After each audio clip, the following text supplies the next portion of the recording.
Hello, hello. Hi. What's going on, Eric's Morph Factory? So sorry I've been gone. It's just been so crazy. Um, I've been slacking with media overall between YouTube videos and live streams and just so much going on with family as well as reptiles. But I'm back. My first day back, and I look forward to this live stream. I got Chris McDougle. Um, Great dude, Snake and Snine, Reptiles LLC. I had the pleasure to meet Chris in Arlington, and what a cool dude. Um, and I can't wait to hang out with him for a little bit. So here is Chris. Hey, What what's going up? on, guys? What's going on, man? Nothing much, man. A little rusty over here. I'm not used to it. Hey, I hear you, man. I'm way behind too. I feel like every time I think I'm getting caught up, I turn around and it's like you haven't done anything this or that for months. So I hear you, dude. I hear you. Yeah,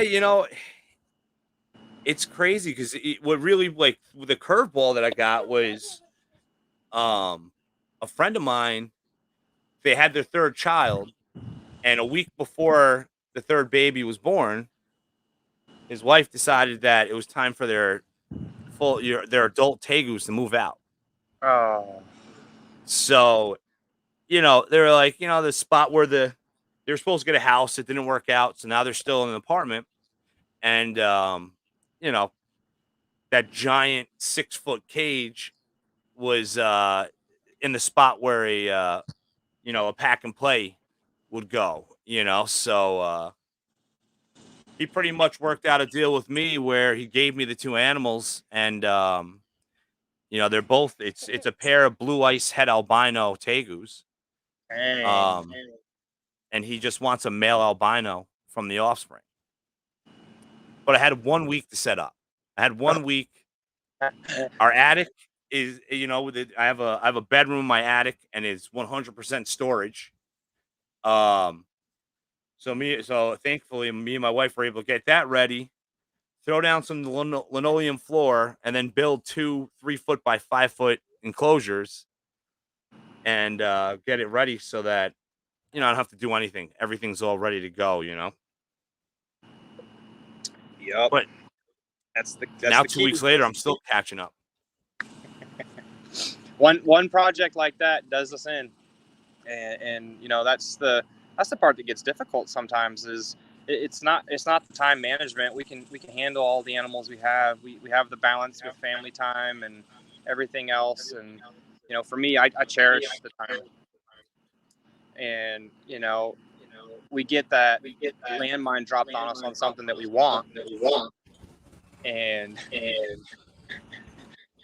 3 weeks goes by and we're way behind again. Yeah. And this week I've been like slammed. I mean, between, like, I've been trying to ultrasound, and I finally got to ultrasounding, and you know how, like, you don't feed. So, like, I'm like, oh, I'm not feeding. I got an ultrasound. I'm going to do it Wednesday. And then Wednesday comes around. I haven't ultrasound yet. Thursday comes around. It's already 9 o'clock. And I'm like, fucking, I'm doing it. We're ultrasounding snakes till midnight. Mm-hmm. Um, The but life then of a reptile breeder.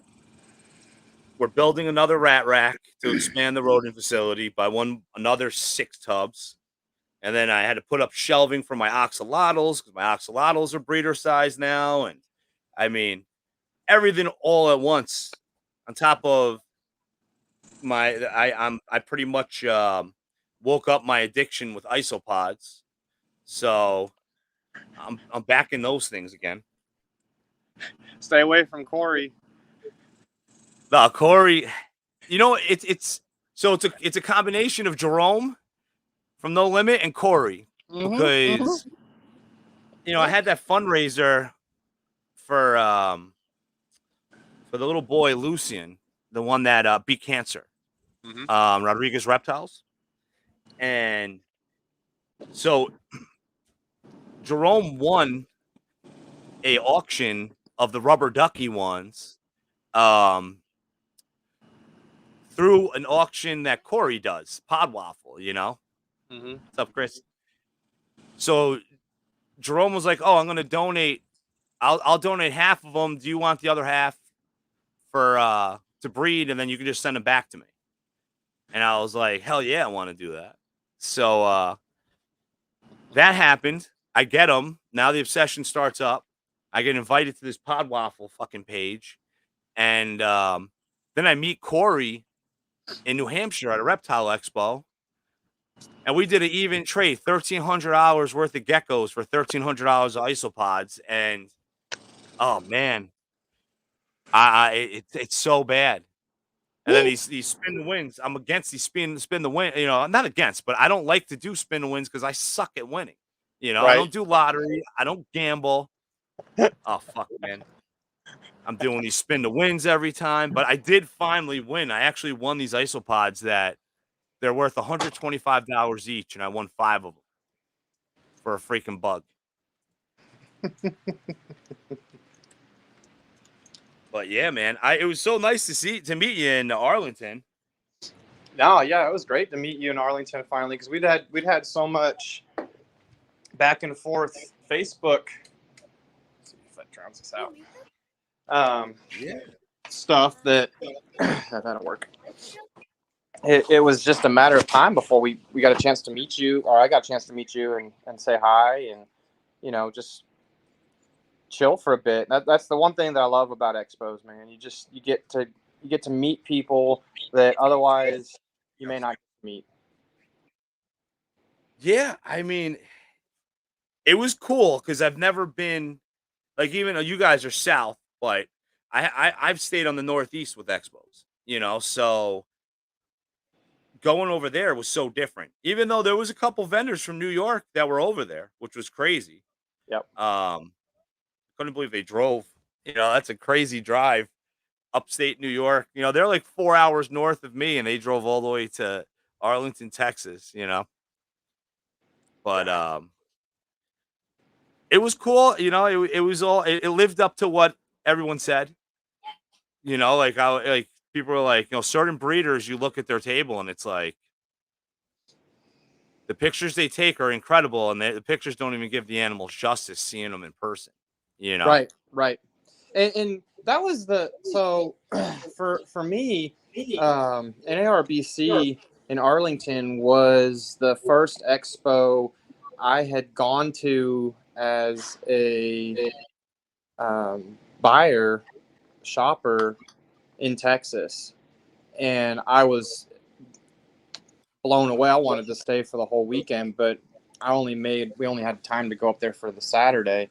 The first time we went up there, there's just so much to take in, and every show is like that. Every show brings more and new people to it, that it's grown exponentially. Just in,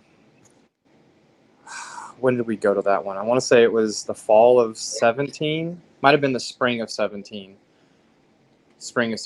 So 4 years now, and it's already grown 30% since then, and they're expanding it again for the September show in a couple weeks.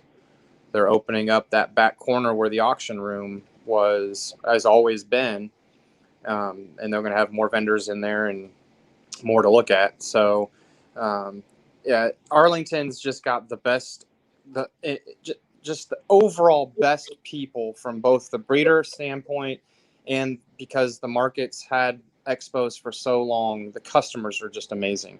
Even if they don't buy from you, people that come to Arlington are just amazing to talk to. yeah. Every time. I get so, I'm already jonesing. I know it's still 20-ish days away, and I'm already like, can we start packing? Can we start getting stuff ready? Can we go now? Like, I'm just ready to go back, because you just get to see so many people that out here, there's hardly anybody out here. You know, we're out in the middle of nowhere, Texas, and the closest people to us are the same distance as driving to Arlington. So it's very special for both of us to go every show. It'll be a show we're always gonna be at too. How far is the drive from you? It's probably right at 4 hours, 4.5 hours. So, well, and it's multi-days, so you're gonna get a room and all of that. It's Yeah. not bad. 4 hours. That's the farthest. The farthest we've gone. So I vend with my buddy. It's J5 Gecko. He breeds leopard geckos, and he's like a legit breeder, which I didn't know about because I didn't know that the leopard gecko community is like cutthroat, and it's Oh yeah. very like just because there's so many toxic combinations that Mm-hmm. lineage is so important. I mean, he sells his animals and he gives the lineage for the parents and then the ID of everything and then his email, and he'll go back to great grandparents on the lineage of his animals so that the odds of you getting that toxic combination are almost impossible. Mm-hmm. And we go 4.5 hours. That was the farthest we've done. We did Battlefield, New Jersey, Battlefield, Pennsylvania, and oh, it's just so great to do different shows too because it's different people, different Mm-hmm. feel of everything. I mean, I miss shows, especially being in New York. New York, we'll see. We have a show in a couple weeks. Hopefully, you know, Yeah, definitely.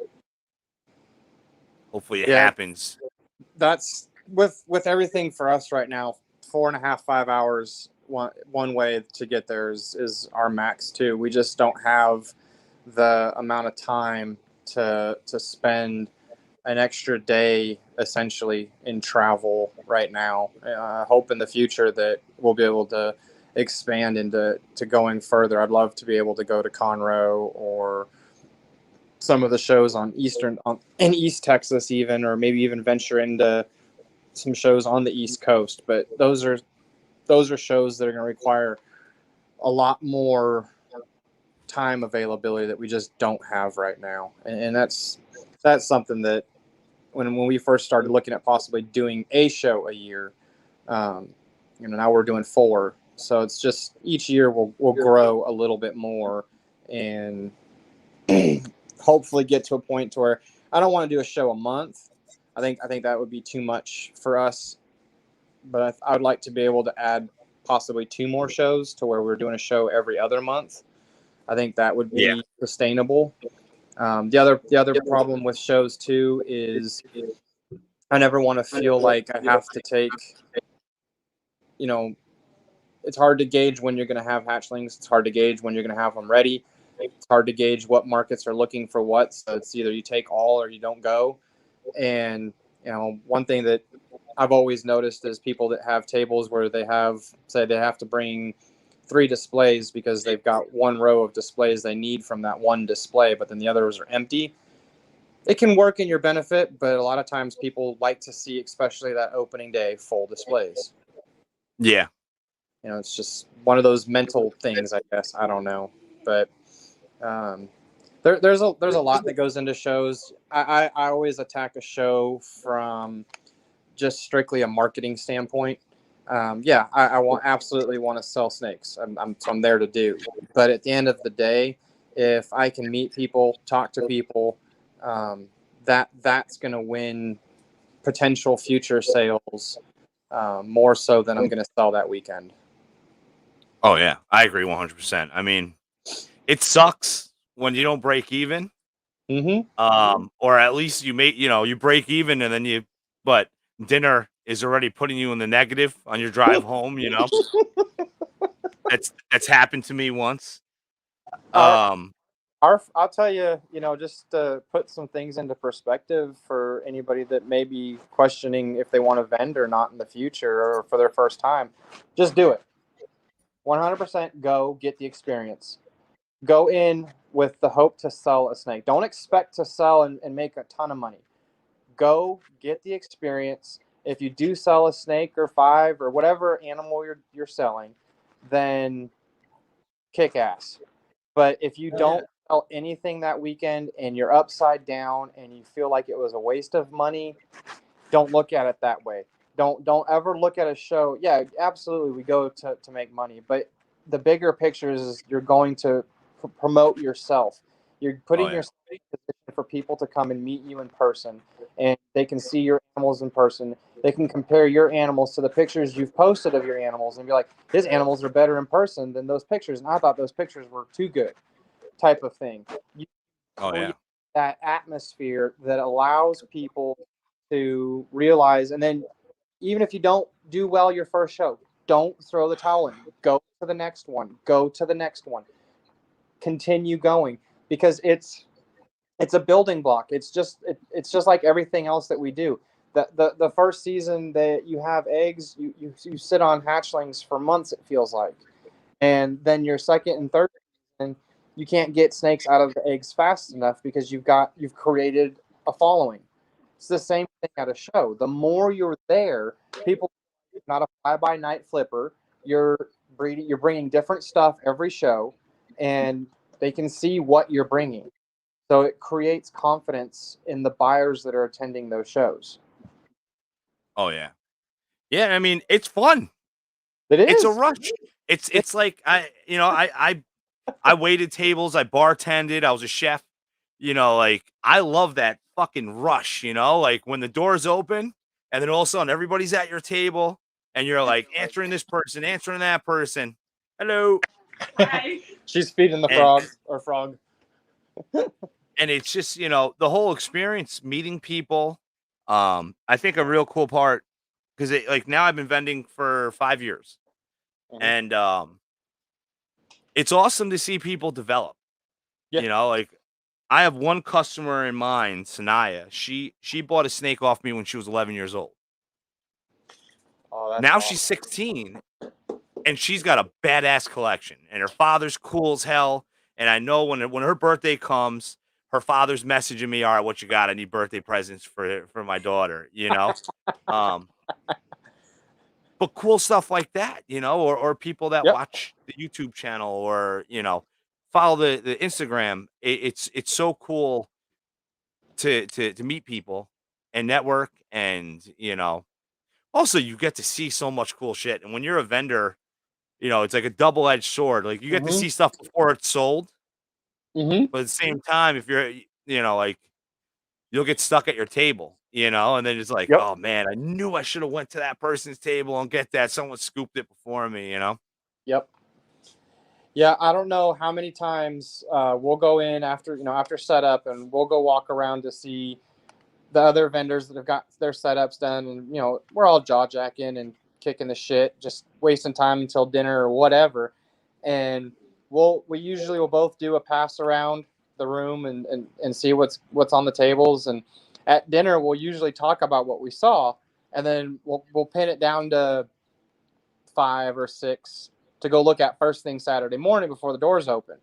Right And on. a lot of times out of those 5 or 6, 2 or 3 are left. So your decisions are made a little bit easier, Yeah, or in yeah. some cases harder, because the stuff that's left is really close on the max end of what you wanted to spend for the show in total or whatever. And there's been a handful of shows where it exactly went that way. What we made that weekend, we spent on snakes. Yeah, that's tough too. And I especially when, like, I'm like, okay, you see someone, you're like, I really want this snake. Let me sell some animals and then I'll be back. And then it's the end of the show and that snake is like $50 less of what you made. And you're like, oh, do I really want that snake? And then you're like, don't put it in a box, put it in a bag. I'll take it. Yep. It's, Yep. and then when people buy the snakes you eye out, they buy the cheaper ones, right? And then Mm-hmm. you're like, of course, the two that you weren't going to buy because they were so expensive are now the top three available ones. Yep. Yep. Everything's an investment. Doing a show is an investment. Buying a top end animal is an investment. Spending, the time to do everything is an investment. It's all an investment on some level. And there's been so many times where Renee and I will sit down and we'll be looking at whatever animals got our attention or whatever piece we're missing to a project, and it's never the price tag that's like got us going. It's I like to buy stuff that I can work multiple projects for multiple years. I don't want it to be a one-dimensional. After the first season, if I hit what I'm thinking about working towards, well, then what am I going to do with that animal afterwards? Yeah, I could always sell it, but I like to try and work stuff multiple directions. And there was one, I don't even know now. It was the beginning of the year, and I think the conversation lasted all of about 3 minutes. And Really? yeah, because I either she brought it up or I brought it up, and I think we hit like year 3 or 4 within 3 minutes, and they're like, "Yeah, that's a no-brainer. We have too much tied up. That piece just works too well, so many directions," and that's where you can go both ways, buying males first, buying females first. I absolutely understand the point of having females, growing them up, and then going and looking for your males. I completely get it. But how many times has that one male that you're like, man, this would be a really good fit for my project, and then when you need that male, there's none available, and then you have to settle. Yeah. Buy it when you find it. And then you got the aspect of like you see a snake and you think it's awesome and you're like, oh, I think I'm gonna get it. I think I'm gonna get it. And then all of a sudden, freaking Ozzy does a post, like 10 posts of different morphs. And then you go back to Morph Market, you look at that snake, it's either sold or the price is up like 50%, and you're right, like, right. you know, um Yep. Sal Gomez Pythons, he was I was a part of his decision to buy a chocolate clown. And this is before they skyrocketed. And I'm like, I don't know, it's badass. I was like, the market's high with chocolate and it's in demand and this and that. And then Justin did a thing on chocolate clowns.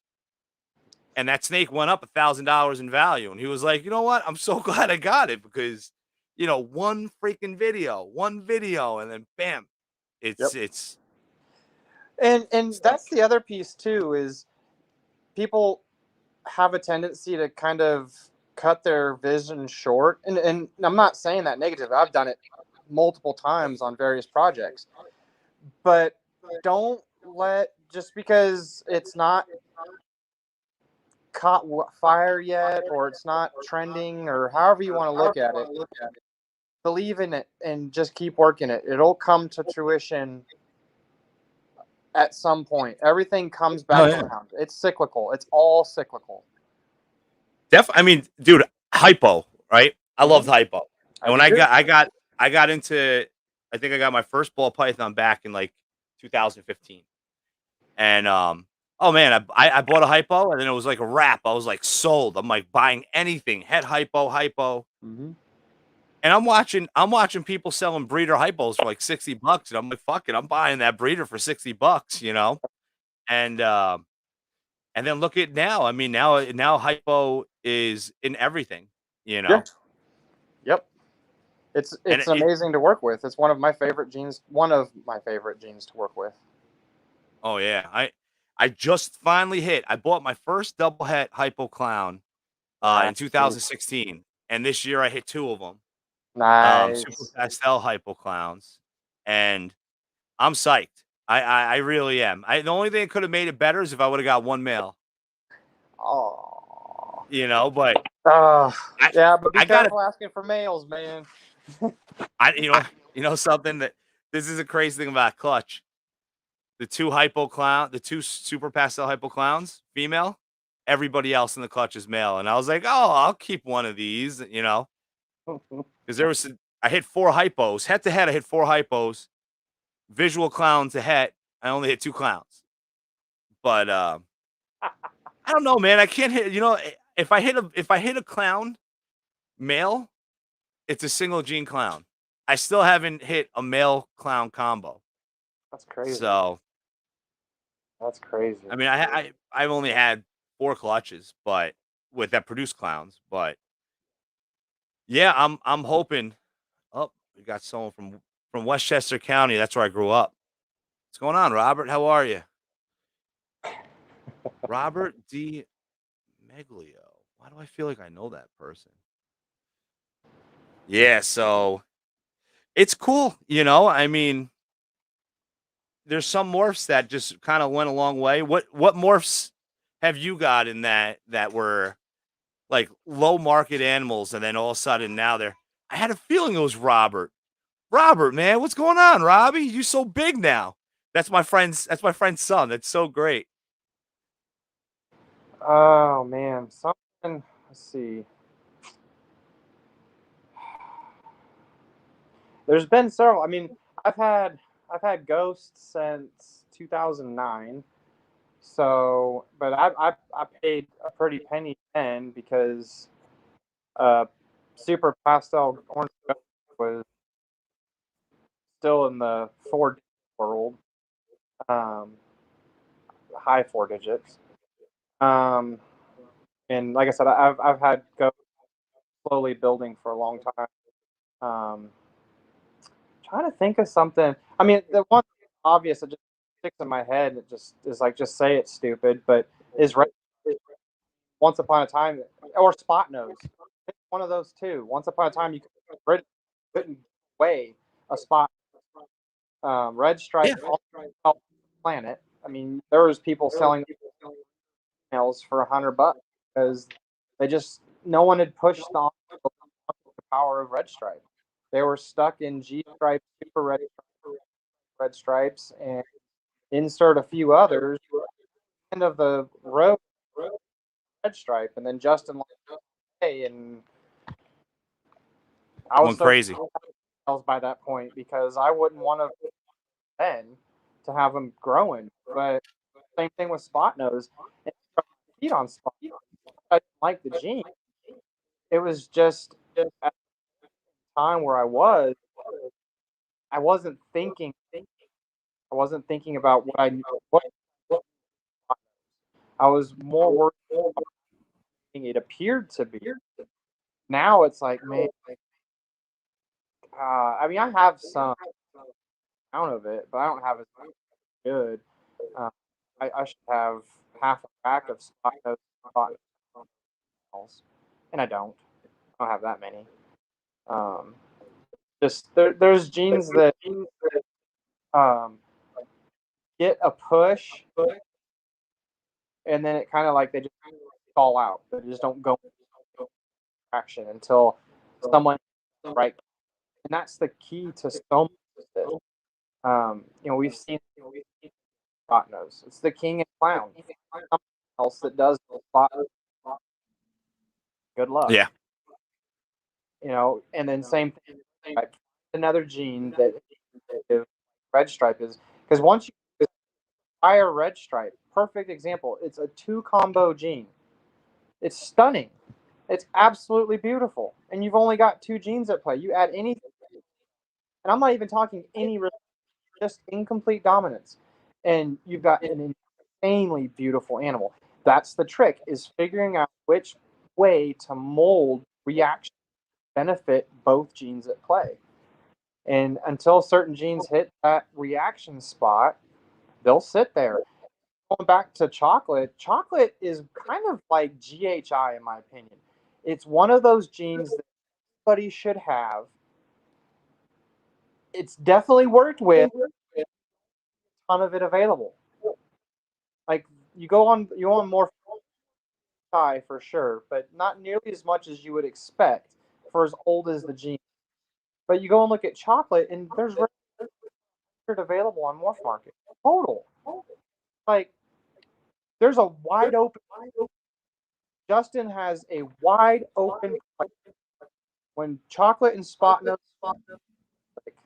he couldn't reproduce dark, so the Dark Knight project has been delayed. Yeah. That's a huge go for and take an absolutely amazing foundation and expand upon it. And you don't have to have the Dark Knight chocolate on one side and a spot nose on the other, and go have fun. And Yeah. I know that referring to Justin's got far more firepower to recoup some of those lost years from figuring it out the hard 55, 60 eggs to figure out that this is an ALS combo. I didn't I took in what he said, but I was looking at all of the pairings that he did to prove this out. Yeah, some of them were for Desert Ghost hats, some adding 1 or 2 genes or whatever. But I'm sitting there, I'm just taking notes. I'm like, oh, I see where you're going. Uh-huh. All right, I got you. Because it's a huge project that's just been stuck because nobody knew it in the beginning, and a lot of people can't make dark nights with dark nights. So you'd have to take it to either a chocolate clown or a spot nose clown to be able to Yeah. recreate. And how many chocolate clown combos are there out there? There's not many. So it's a huge, huge opportunity for both chocolate and for that project to just see a ton of progression in the next 6 to 18 months. I don't know what happened, but you were like perfect sound before, but your sound started getting choppy. Huh, that's weird. I mean, I'm like right next to the modem. That's why I came in here. Oh, Is it wow. or Yeah, I did it when you were talking again. hmm. It may be because you don't have because StreamYard's weird, man. They want to have like a headset. If you don't have like a Bluetooth, so like I have a mic and a Bluetooth speaker, and that works. But if it acts funny when you don't have a earpiece in, I'll let it ride and see what happens. Okay. I I was actually going to say the same thing because so Spot Nose is definitely that gene. I bought a Ben Rennick snake, a fire spot nose pinstripe, and I bred that sucker to everything. And I was selling spot nose combos for like $200. Like they weren't, and I held back a couple because they didn't sell. But then as soon as the Pompeii came around, and forget it. Now, spot nose is like so in demand. And I lucked out. I ended up picking up a pastel spot nose clown head hypo and Nice. spot nose double head clown hypo. So, Oof. Chris, do you have any chocolate clowns for sale? Was asked. Not currently. I just made hats this year. So hopefully Yeah, next year. yeah. I did a breeder loaner, and I'm haunted by 2018 because I never repop my own snakes. Like if I sell a snake, I'll pop that shit like 10 times before it goes. Yep. Yep. I don't pop my own shit. I had 2 fucking female orange ghost head clowns that end up being males, right? But this is the worst part of it. So Gomez Pythons is 4.5 hours away from me.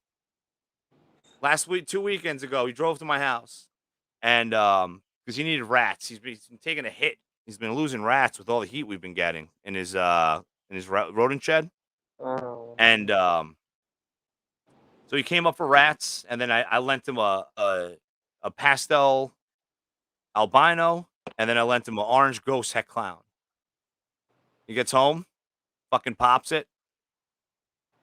Fucking mail. I sent him a mail. He just drove 9 hours. I sent him a freaking mail. Yeah. So now it's my turn to drive out to him. So I have another one. I have 2 other ones. So one of them's already breeding, and then the other one's going. It's going to go to him because he's going to breed that chocolate clown to it. And then how sick will that be with the babies if we hit chocolate clown, 100% head hypo, well, head orange ghost. Yep. Yep. What hets? Double het 1-to-1? Yeah, he's seeing if you got double het 1-to-1.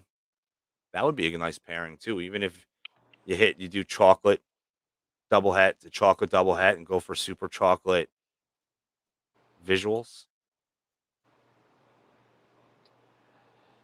Yep. That would be a good pairing. The super chocolate clown's amazing. Justin brought one in Arlington. Yeah, he brought some really that Kraken. Oh. Holy cow. Mm. That's what I was told. I was told that when you see Justin's table and Ozzy's table, Mm-hmm. it's like blinding, like how bright the snakes are at his table. Yep. So crazy. Yeah, it really is. It really is. Now you're good. Your sound's perfect. All right, I won't move. So So what is like your most anticipated clutch this year? I mean, well, that's a double-edged sword. Um, Clutches. it's not.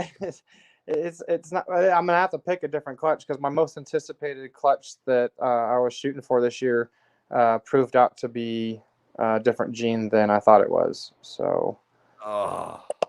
yeah, I bought a female pastel. I bought her as a pastel Spark Cat Clown in 2017, and she proved out to be yellow belly. So I had a shot at making super Spark Clowns, and instead I got ivories. And to add Oh insult to my God. injury, I didn't hit a single clown in the clutch. And they're both proven adults. One I produced and then her. So 7 eggs, her best clutch ever, no clowns, and proved out to be ivory. So, or yellow belly, and I got ivories. So, Oh my God. yeah. I'm So that so one, afraid of that project for that reason. so that one kicked me. But I wasn't. I thought I was at the end of making all of my holdbacks for that project, so to speak. So I'm not out of it yet. I just got to grow it up now. So it's just start over. So I've got I got a couple. I got one project clutch in the incubator right now. I think it's due right after Arlington. I want to say that I think it's gonna be. It could be cool. It's a small clutch. It's only 4 eggs. Um, it's our lesser canyon to a red stripe probable cinnamon, and I think she'll prove the cinnamon too. So I'm kind of curious. It'll be the first time I'm trying to move the canyon gene away from lesser. That was where I found it at, was in a lesser canyon. It was a lesser female that proved to have it. I took Sun back to mom because Sun came out looking very similar to mom and hatched the super canyon lesser in 2019. Yeah, 2019. No, 18, Really? 20, 2020, last year. Jesus. Too many projects. So So tell me more about this canyon. it's incomplete dominant. It's um I'll have to send you some pictures and stuff, but it's so it reduces the alien heads typically seen in lesser. It spreads them out and it stripes them out. It really likes to stripe animals. So I've got a clutch that hatched out, and I'm calling it my confusion clutch, not to be confused with the gene. Just I don't know what I don't know what they are. So it was a really simple pairing, at least it should have been, was Cypress yellow belly to a super lesser probable canyon, and I'm pretty sure she proved because the animals don't look like a Cypress lesser yellow belly, but they don't look like I would have expected either. So, and of Yeah. course, they're both girls, so that'll have to just get pegged for in 3 years to find out. Go in the rack. Hopefully they're good eaters. Oh, they are. They like fingers. So we've got the one super. This is the first year we've had a chance to move it away from lesser. That's been the big push this year, was to move it away from lesser as much as possible. The original female just started cycling, so we're hoping to be able to use her as well. And I'm going to take her to the same Cypress yellow belly, so that way I can compare it. Hopefully, I hit one and compare it to the stuff I already hatched. So it'll kind of at least give me a partial answer.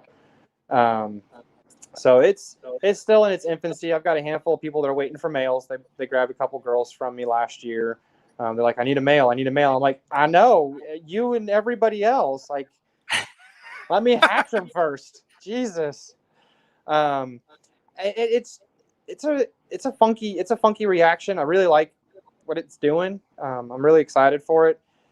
We moved the end of May into a bigger place, and I think the move really messed up a lot of stuff because we're on clutch. I think we're at almost 30 right now for the year. But we've got 28 more that are just sitting with follicles right now. They haven't really grown. They haven't shrunk. They're just kind of sitting there with them. And then we had 12 that did absorb, which I'm chalking it up to the move. And of course, a handful of those were a lot of project stuff. Actually, almost all of them with the project stuff. So, Happened yep, next year.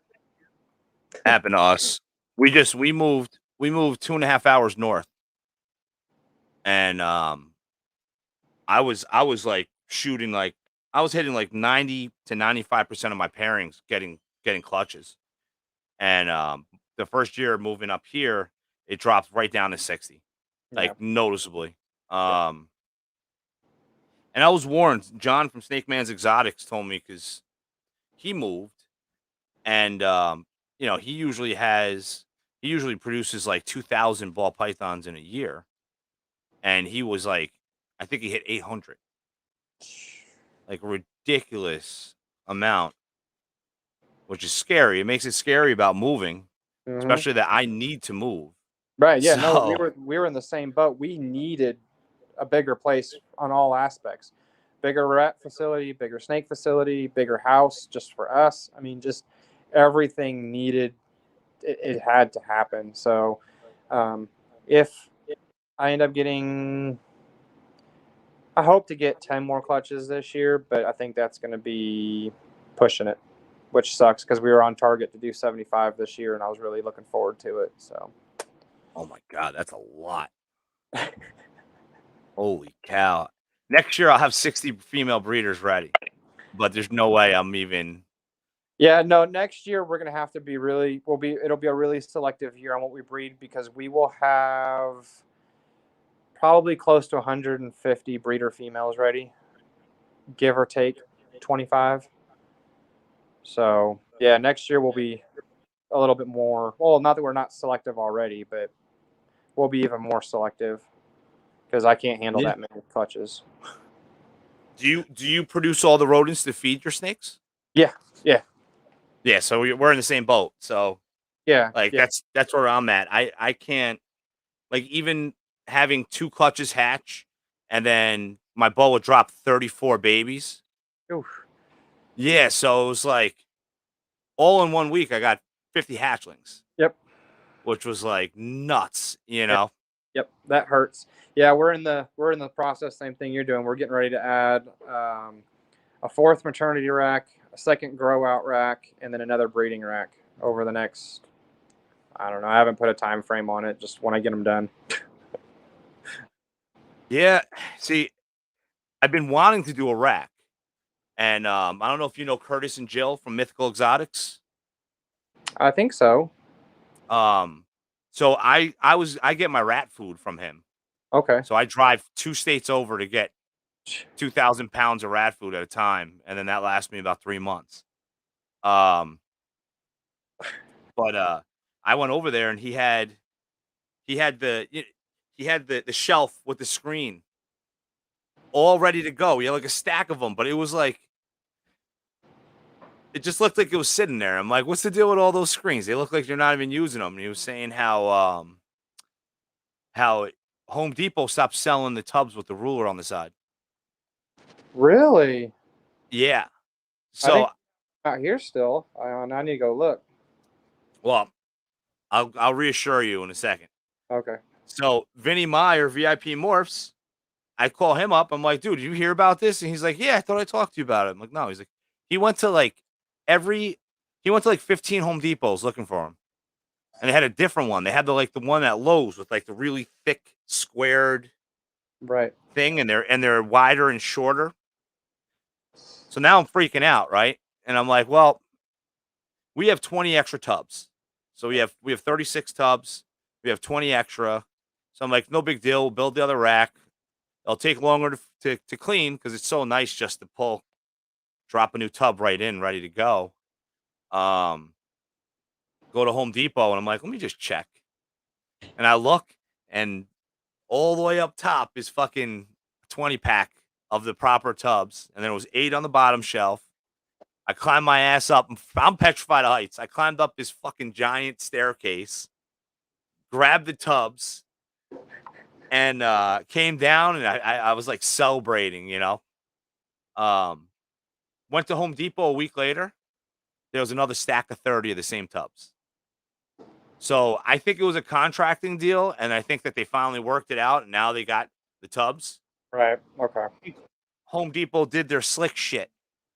Because I don't know if you're like a tool buff, but you know how like if you buy a tool from Home Depot, it says HD at the end. That Uh, means that during the negotiations of them bringing that tool into their inventory, they'll say, "Oh, we only want to pay this much," and then that makes the company start swapping out parts and taking and making cheaper adjustments so that they can hit that price and win the contract. So wow. that's why, when you go to a legit tool place, you're like, wait a minute, this Milwaukee grinder is, $100 at Home Depot. Why is it $230 here? Well, it's because Home Depot gets them to fucking change around shit. It's not the same tool. That's why you always see a HD at the end. Uh, Um, the more you and the know. new tubs. So I got a siding and roofing guy that I'm close with, really close with. So he actually cuts flashing with for me so that I can rivet it on over the hole, that Mhm. stupid hole in the tub. Uh, and so I did all the tubs in my living room and then brought it to the facility. And when I did the first round, I noticed that the tubs are darker, are more black, they're shinier, and they're more flexible. Hmm. Yeah, so they did something. It's a different mix of plastic or something has changed. Yeah, and I remember it was probably in the middle of COVID last year. I had to go down and buy, I don't know, 12, 10 to 15 of them. And I got back, I just piled them up just to have as spares, swap outs, whatever. And I went to grab 3 or 4 one day because I was building a rack. And I went to pick it up. And usually you can not drop them, but you can drop them kind of, and they'll just bounce. I dropped that one and it cracked. Oh shit. So there's So maybe definitely, that's why they changed the formula. yeah. I was gonna say they might have had to adjust it because they made it too rigid. And because I mean, when you're mixing concrete, you want it to be somewhat rigid, but you need it to be flexible so you can break it from the tray, or from the tub. So I don't know, but yeah, I've got probably. I think I threw most of them out because they would crack so easily, and it wasn't even like Really? they weren't sitting in elements or anything like that. They were in the rat room that's climate controlled and everything, just over in the Yeah. corner. And I literally went to, I think I was setting it down on the trash can. I missed and it hit the corner of the lip and the whole lip just snapped off. It's crazy. Yeah. Me and my wife do the rodents. Yep. Most of the stuff is done with between me and my wife and my son, my oldest. And she fucking throws those things. We never had one crack. And I'm like, especially when she threw them like a month ago. And I'm like, you can't get these tubs anymore. You gotta be delicate with these things. But I think what I'm gonna do is I'm just gonna put the guide rail on the bottom of the racks if I notice anything. Yeah. So Yep. they'll I'll make it so they don't touch, but if the tub has a shit ton of offspring in and then it gets heavier, then Yeah. at least they'll sit on that and it won't fall out. Right. Right. Yep. Two by fours aren't $9 in New York anymore, so Nice. you can get a 2x4 for $3, which is still a lot more money than what it used to be, but I'll take $3 over 9, Amen to you that. know? Amen to that. I think that's the Hell other yeah. thing with building any of the recent racks is I don't want to pay a arm and a leg for wood. I know. I was like I'm like looking at them like, "Oh man, I'm gonna have to." I was trying to figure out whether it was cheaper to buy 2x2s Right. or to rip down 2x4s, even though I don't know, 2x2s, they must like soak those things in water before they stack them because they're never straight anyway. So you're better off getting a 2x4 stud and ripping it down. Yeah, I think I've been pretty lucky because I use 2x2s for all of mine. The 2x4s are just too damn heavy for my racks, but well, I'm just lazy too. I mean, I got enough going on, but I usually catch them when they first get delivered, the 2x2s, And the trick is just making sure they're always stay laying down. Two by twos will just bend just from being stood up too long too. It's the same with 1x2s. 2x4s will do Yeah. it. Takes longer. Oh yeah. But, Yeah. See, I do 2x2s for the shelves and the guides, but then I do 2x3s for the legs, oh, okay. just Got so it. that. But you know what I do in my racks? I also the legs I out those together so that they're sturdy, so there's no weebly wobbly with them. You know, that makes them pretty solid. But yeah, I got to build this rack. The only thing about building it is I'm gonna have to shift over. I use stainless steel hotel pans Mm, for my ASFs and my mice. okay. So Yeah. I'm gonna have to shift all those over, redo all the water lines because everything's all off of one reservoir. Oh, wow. Um, oh yeah, my water setup. People think I'm crazy for what I do, but the ceiling in the rodent room is so low that in the rafters, I have a 12-quart Sterilite tub. I have a mechanical float for a sump for saltwater aquariums, and I have that hooked up to a refrigerator kit. So I don't fill water, and knock on wood, man, that shit hasn't failed me yet. But I have one 12-quart tub that feeds 72, soon 78 tubs. Wow. Yeah. I don't Dang. even use a strainer either. Like everyone uses the little strainers. I don't even use that shit. And my water stems are 4 years old. I only replace the ones that when they leak, I replace them. Yeah. But they're 4 years old. Yeah, we don't use those either. And I think we're just slowly now, and it's been almost 5 years, so about the same time frame. We're just now starting to replace nozzles. Yeah. Now Vinny, on the other hand, this guy over here, VIP Morphs, he replaces nozzles every year. Jeez. I know. But his rats, they come out when they take sips of water. They put their pinky up. His rats are fucking fancy.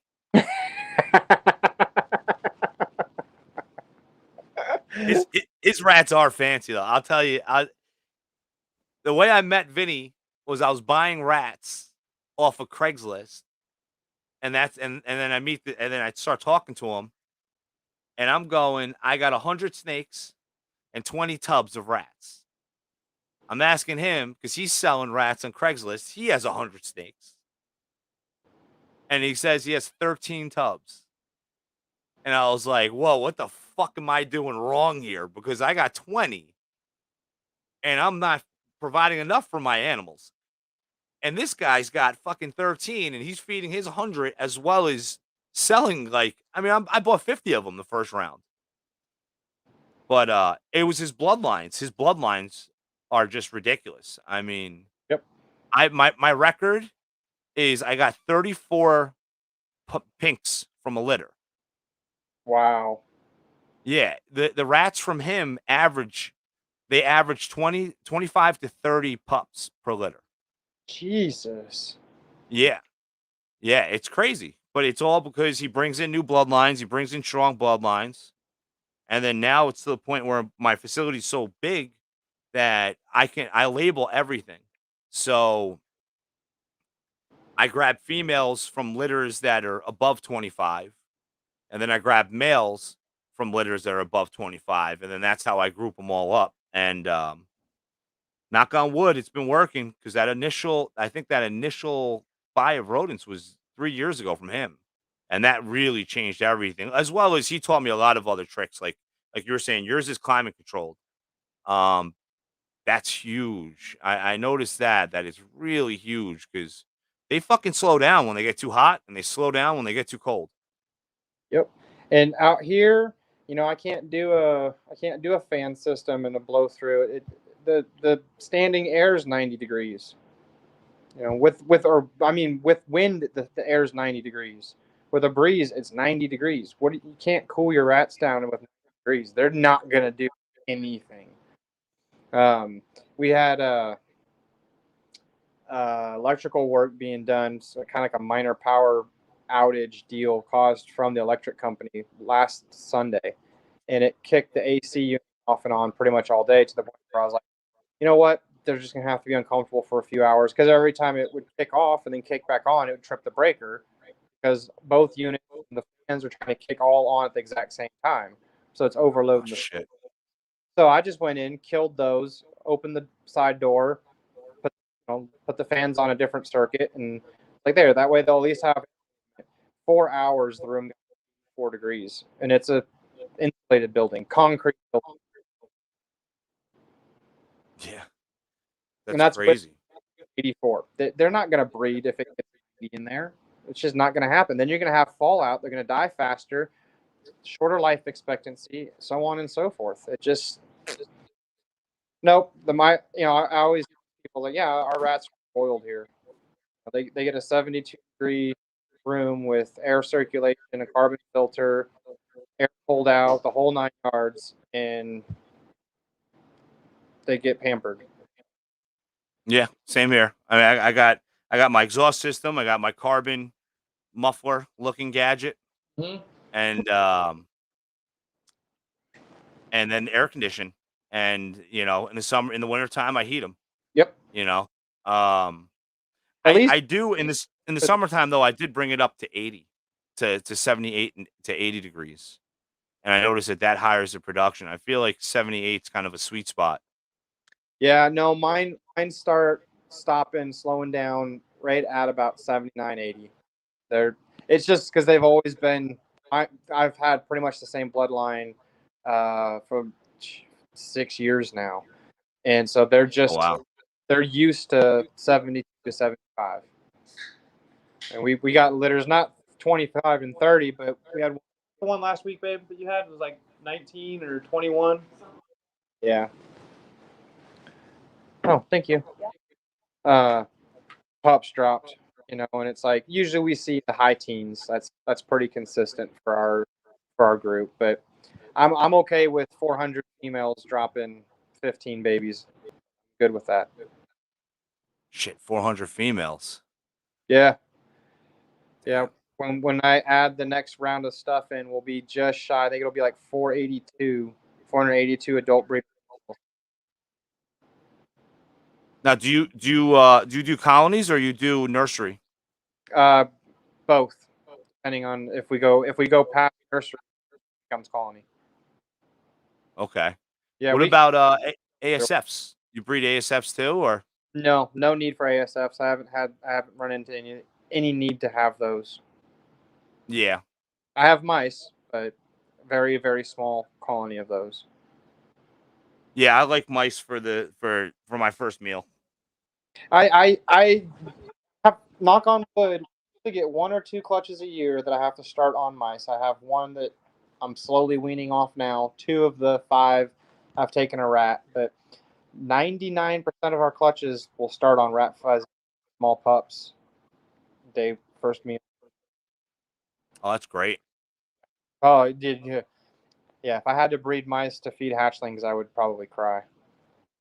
Yeah, see, I was breeding mice. I got 36 bins, and I was breeding mice and a few ASFs, and then now it's opposite. Now I have 20 colonies of mice and 20 colonies of ASFs, 10 of mice.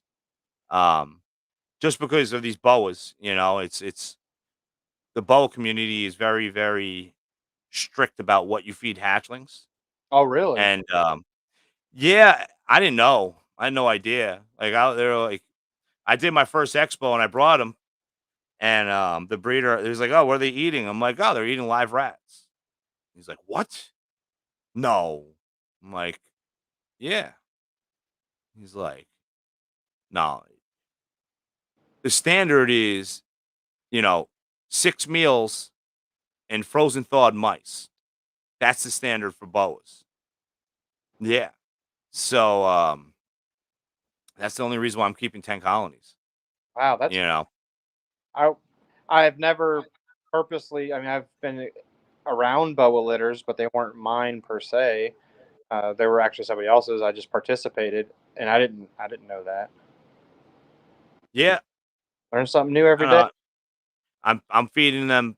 They're I got 3 left that are going for fundraisers. Well, 2 left there for fundraisers. One that was for a fundraiser, but the person hasn't paid shipping. I'm like, well, the shipping wasn't included, and I'm like, you know, $60. Yeah. You know, it's $60. What's the big? I don't know. If you can't afford, if you're not going to pay the $60 for shipping, I don't really want to send you a snake that's free. Yep. That's just personally. Yep. We got Jerome in the house. What's up, Jerome? Oh crap. Oh, My you hit bad. the camera button. Oh, there you go. No, what stupid work thing popped up and I went to click off of it and accidentally clicked on it. Oh shit. Yeah.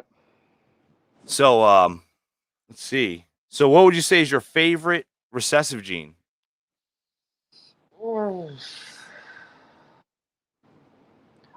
I know the wife's is Ultramel, so I will put hers out there first. Why haven't you said clown yet? Okay, fine, clown. Golly, giving me shit. At least you know what? It's awesome that your wife is like involved with like searching for snakes, and my wife doesn't like. She don't even want to touch the snakes. She's like nowhere for it. Like it's like when I come home from Expo, she hopes I come home with empty containers, and that's like her extent. Yeah, the reason why I hesitated is because I really have a love for Desert Ghost now that we've hatched a handful, and it's always gonna be Desert Ghost and Clown and Desert Ghost. I think for my recessives. For hers, it's always Ultramel, and I pray to God this will be 3 years, 2 years trying. No, 3. It'll be third year trying for stuff, and it's just been slow going. Or what was it? You broke up when you were saying what animal? Oh, Ultramel. Oh, you haven't hit one? No, we haven't produced any yet. We've got a handful of Ultramel stuff that we've purchased, but we haven't hatched any yet. Yeah. Yeah, that's where I'll be at. I agree with DG. Like, I love DG, and I invested in an awesome male, and but I'm making hets. You know, my oldest female het DG is a 2020. So I still got time. It's not going to breed next season. It's going to be the following season. It eats good, but it's not one of those snakes where you're like, oh yeah, it's going to breed right before 3 years. She's not one of them. No. She I could probably breed our yellow belly desert ghost next fall because she has. I mean, she's she's about a year and a half old now. I think we hatched her early spring last year, and she's every bit of 900 grams right now. So I mean, unless she just bottoms out, she's yeah. gonna be 1,700 grams by next fall without Oh even yeah. trying. And I'm not power feeding her. She's just one that she took a pup, like a 22 to 25 gram pup, meal 3, and she's never given me hesitation when it's like, okay, next size meal, here you go. It's like she just eats. Now her Yeah. brother, on the other hand, once he got to like weans, he went retarded. But he's like Yeah. 600. He's like 650 grams now, so he's locked He's ready and to loaded. go. Yeah, he's Oh, already yeah. started. He's already starting to move through the room a little bit. So, And you just gotta hope he figures it out. It's- I think he's got it figured out. The female shut him down, so I'm not worried about him. I saw him tickling the side of her one night. I was like, yeah, you got it figured out. She's just not letting you have it. okay. Yeah, my Desert Ghost, I bought it. It's a 2018, and I bought it. I got it in January 2020, and since it wasn't that it was maintenance fed, but it wasn't fed the way It should you be would fed. feed your own animal. Um, Oh, but he didn't figure it out, man. He was 500 grams. He at the end of the season he locked, but she didn't take. Yep. And then this year I got one slug out and one clutch from her so far, but from him. Right. But I mean, Yeah, he's a powerhouse. My Enchi Asphalt Het Desert Ghost did me dirty this year. It was his first clutch, and he wasn't young, but he was right at the 800 900 range. 16 18 months. I mean, all of the right range. Females proven. She gave me my Desert Ghosts last year. She's just a het, and she laid 9 eggs last year, all perfect, healthy babies. This year, she laid 3 good eggs, 6 slugs. 2 of the eggs went bad during incubation. Oh, But I hatched an Enchi Desert Ghost. well, From a het to het, so the odds definitely smiled on me. But I ended up letting her leave here, so somebody got a really amazing animal. damn. Yeah, see, I can tell you right now, as soon as I hatch Desert Ghost females, they are not going anywhere. I said the same thing because I was a female and she Desert Ghost female. I said the same thing, but I was like, I really, really wanted an Asphalt Desert Ghost female first. I don't want to take that tub from her because I'm gonna do the pairing again next year, and it's like if I hit an Enchi Asphalt Desert Ghost or an Asphalt Desert Ghost, that's what's staying. Like, so Yeah. all I was thinking in the back of my mind is like, I'm just gonna hold something back to then turn around and sell it. Now, granted, it would have had a lot of size anyway. I was like, I'm not gonna prolong it. This dude's been bugging me for this animal. Let him grab it.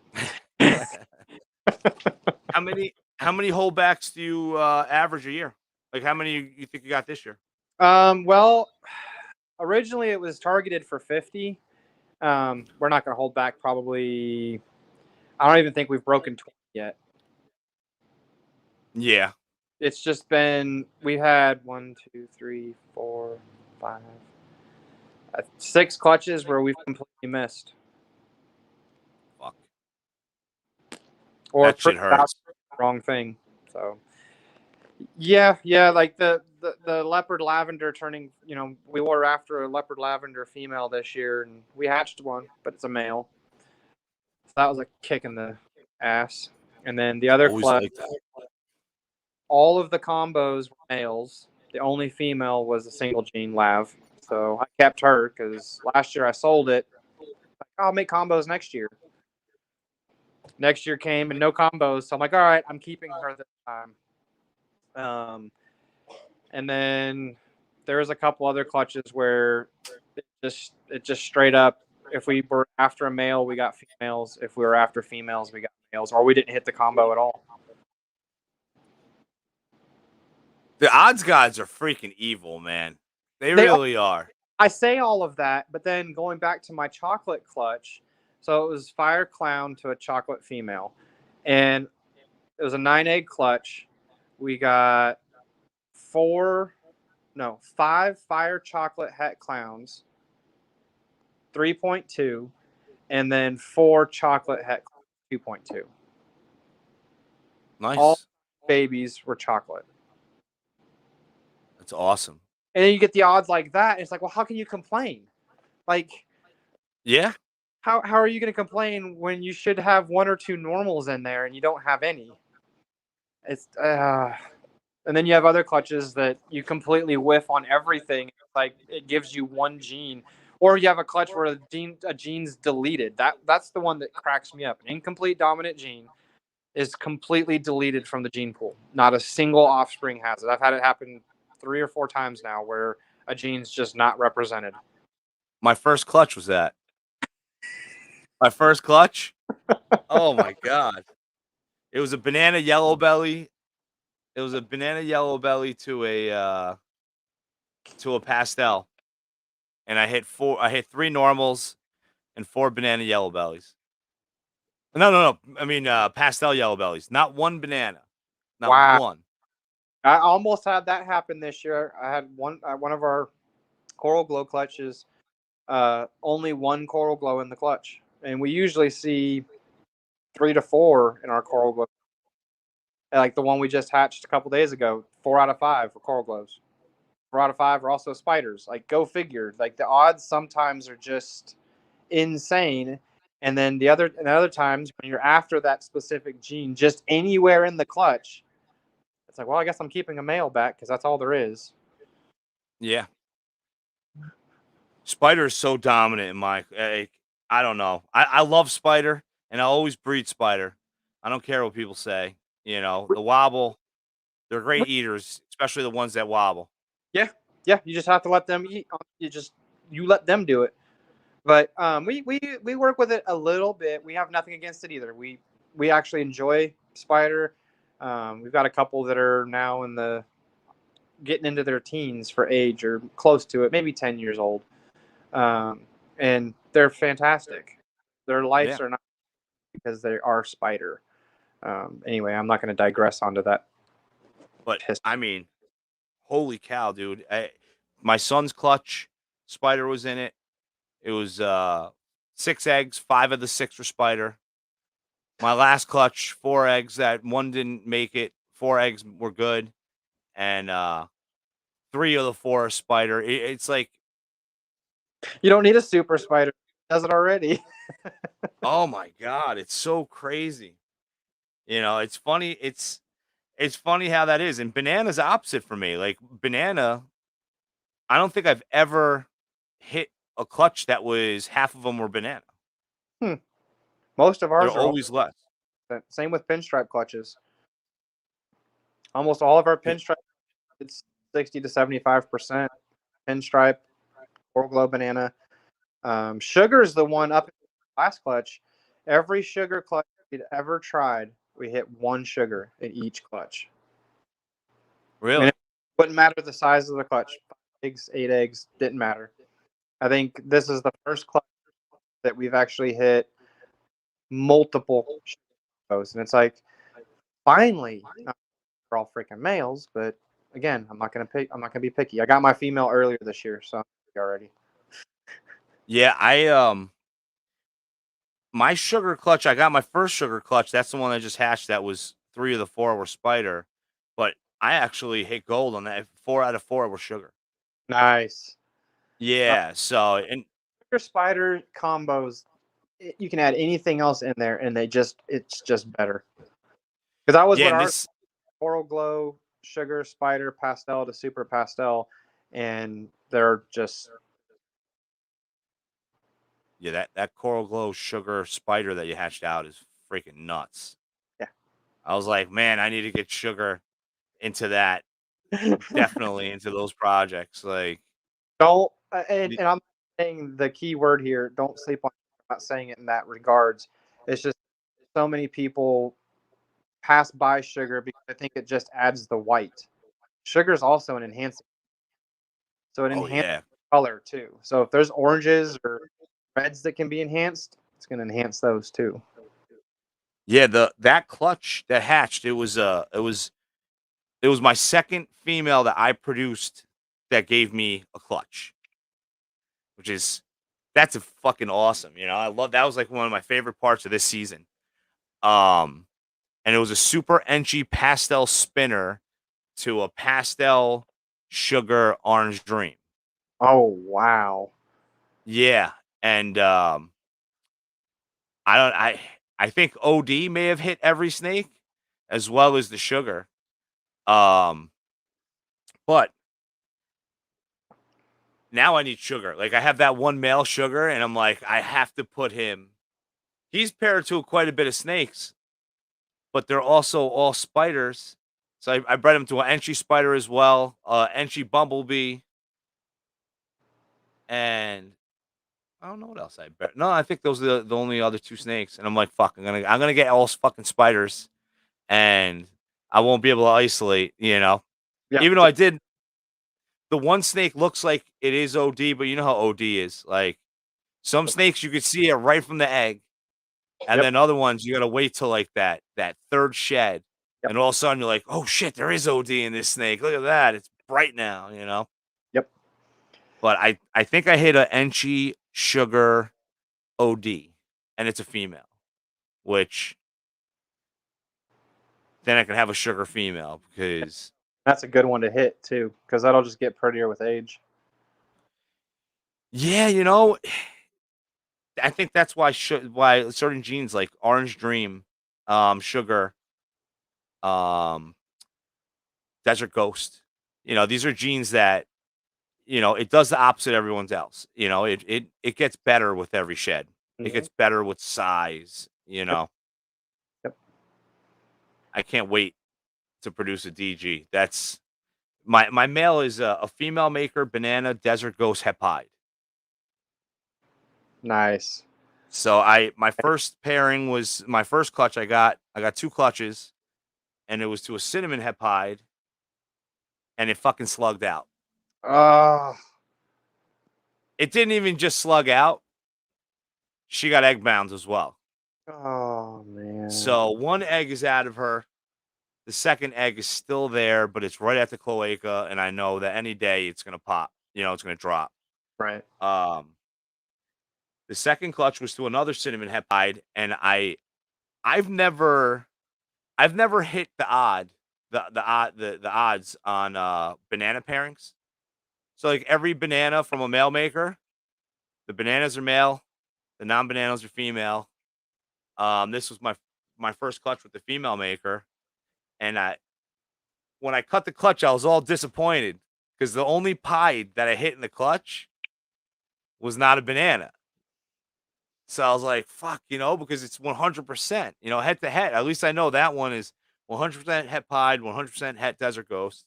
Well, Yep. no, it's 100% Desert Ghost and 100% it's a pied. It's not possible. And I was all bummed out, but I was really happy because I hit 2 banana cinnamon female het Desert Ghost. But I popped that pied. I hit the 4%. Man, it's fucking female. And I've hatched like at least 12 banana clutches, and it's always fucking to the Yep. T, and it's never fudged on. I never hit that 4%, so that was actually really cool. I But- still have 4%. What's up? I still haven't hit the 4%. Every banana or coral glow we've produced has been a male. We have not produced a female yet. So Dude, I hit it in 2 clutches in a row this year. Yeah. it's all Yeah, right. I should breed next year, so I don't have to worry about it. Yeah. Yeah, I'm excited. We finally hit my pinstripe banana female. She finally her follicles are like at like 24 millimeters, and I'm like, all right, who am I gonna? But she's one of those almost 2-year-old snakes that is just a beast. Yep. And now it's like, what do I breed to it?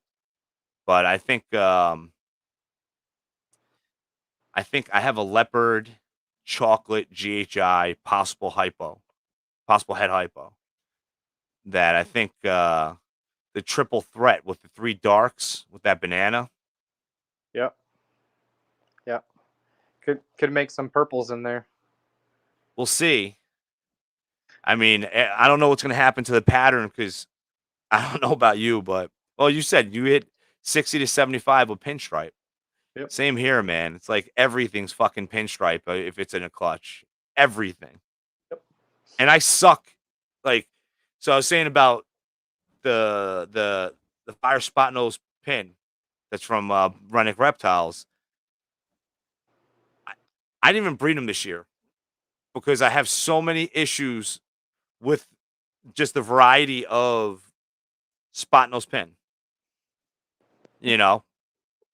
Like spot nose pin is fucked up because you can hatch out 6 of them And they're all and different. none of them look like each other. And that's because of the spot nose. That's not because of pinstripe. That's the spot nose. I know. That's why a motherfucker hasn't been bred this year. I'm like, I'm not doing it. I can't tell you how many people I went to because he sired 7 clutches last year. Yeah. I still have snakes in the rack. Then I'm like, I don't know what the fuck it is, but it's female. So it's I'll keep it. I had like 4 of them, and I've been bringing them to expos and selling them as I've been selling them as pinstripe females for $60. Yeah, and I'm like, just so you know, there's a big chance this is spot nose, and if it proves out spot nose, congratulations, you just lucked out. Yep. But it's one of those things. You can't sell something for something unless you're pretty confident. Yep. Yep. I have 0 confidence with fucking spot nose pin. Yeah, oh yeah, 0.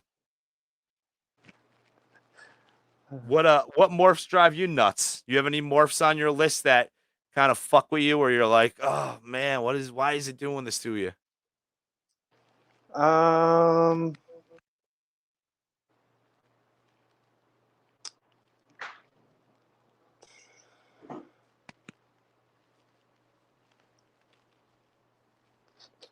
don't know.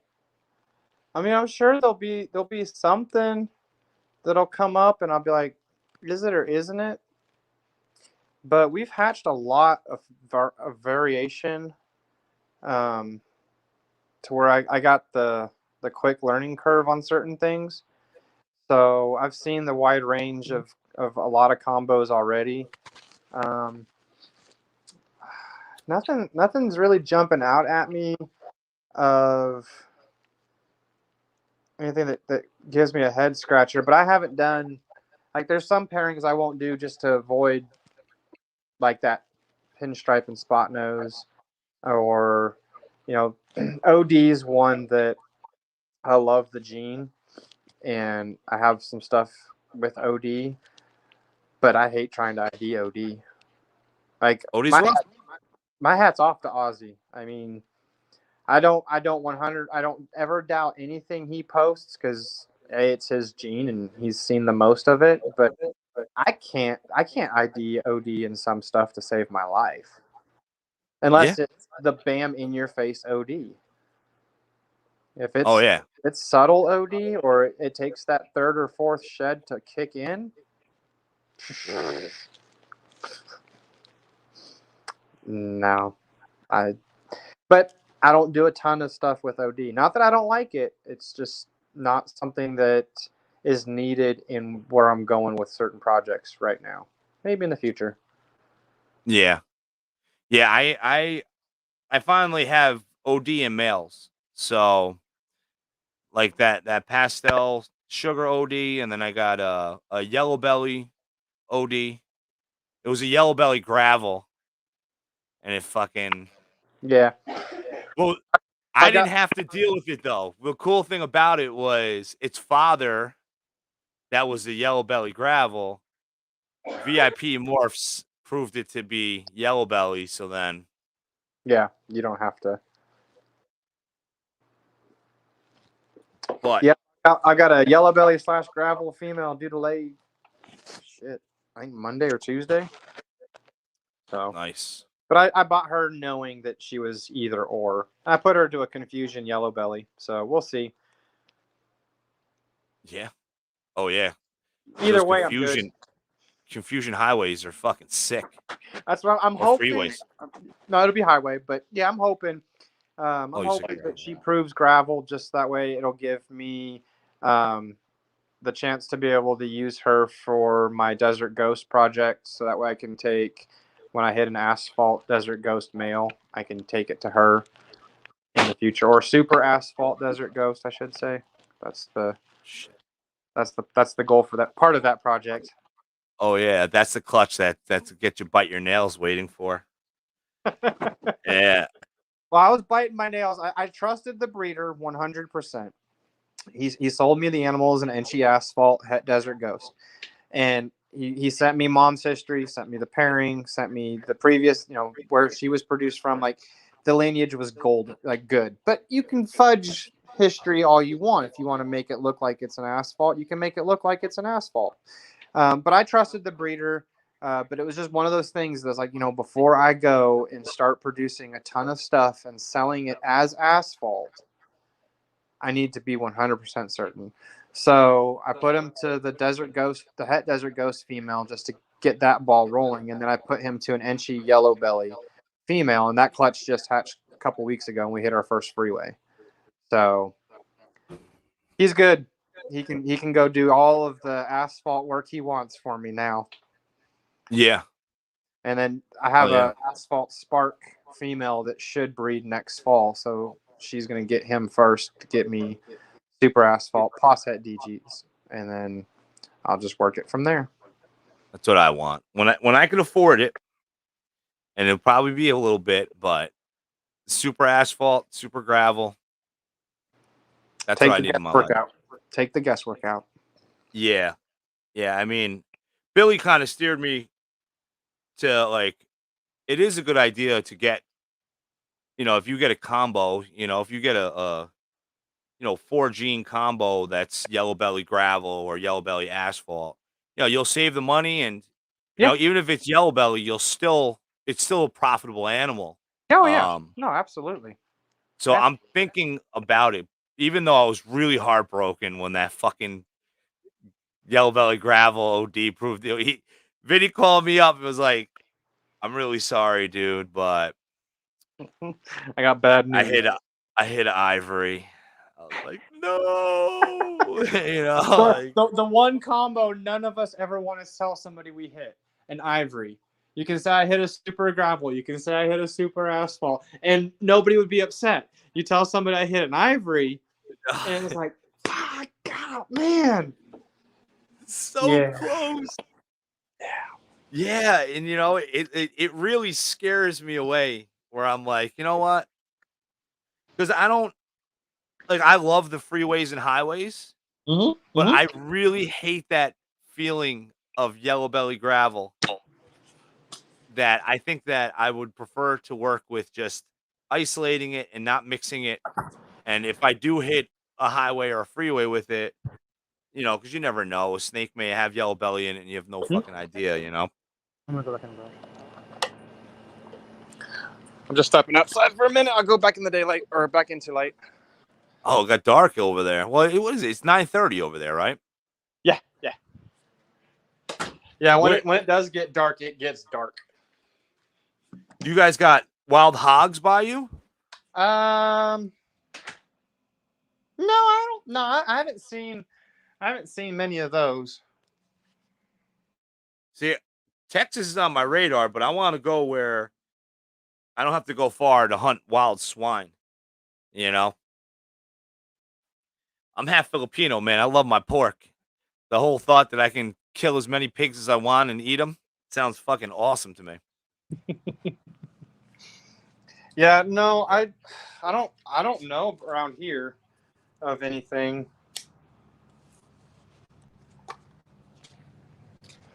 Trying to think. Maybe up north. I'll ask James Darling. See if he knows. I don't know where hog country is in Texas. That's why part of my radar, like South Carolina, Georgia,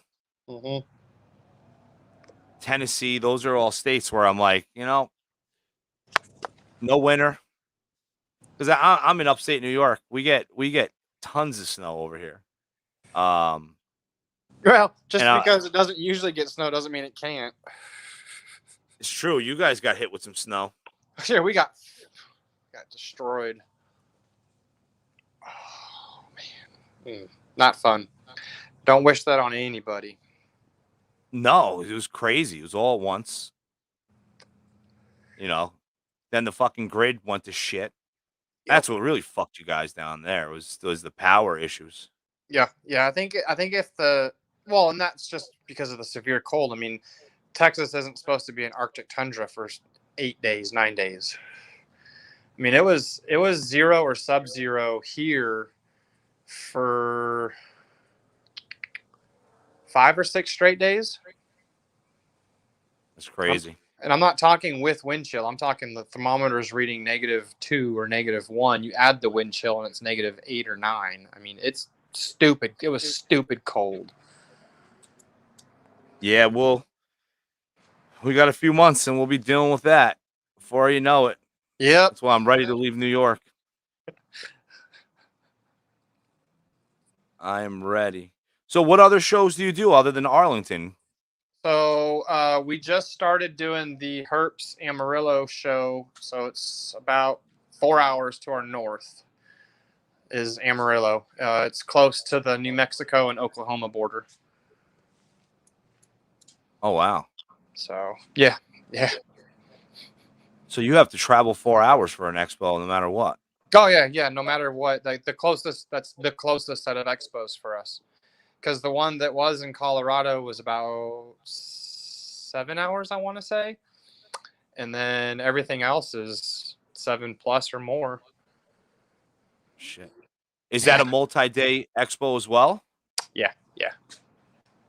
We See, don't that's one have thing. many one-day shows here.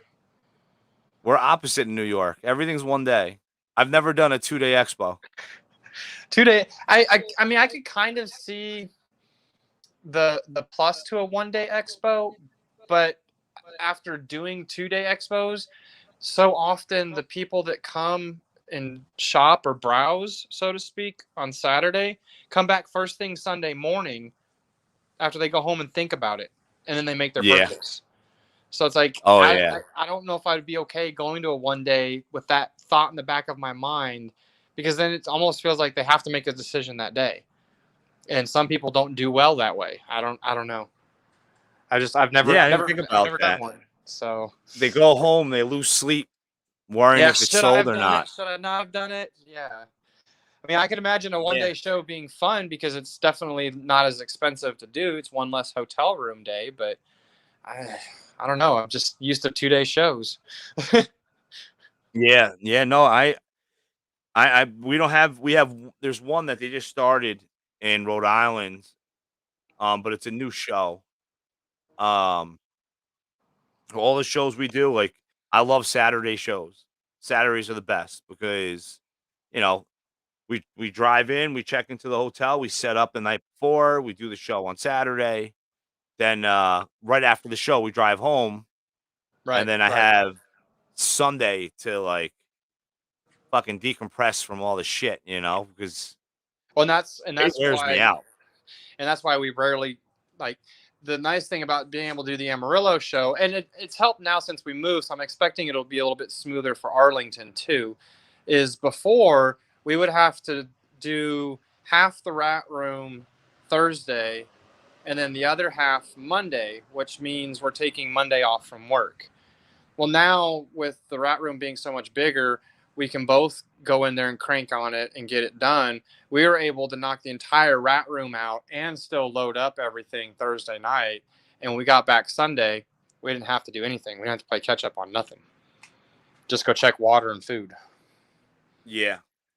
And just right back to the regular grind. So I'm hoping it'll be similar for Arlington, and we might not have to start taking that extra day off. It might only just be a 1 day off and then the weekend off. But we went ahead and took our time off for Friday and Monday for Arlington, just in case it doesn't work.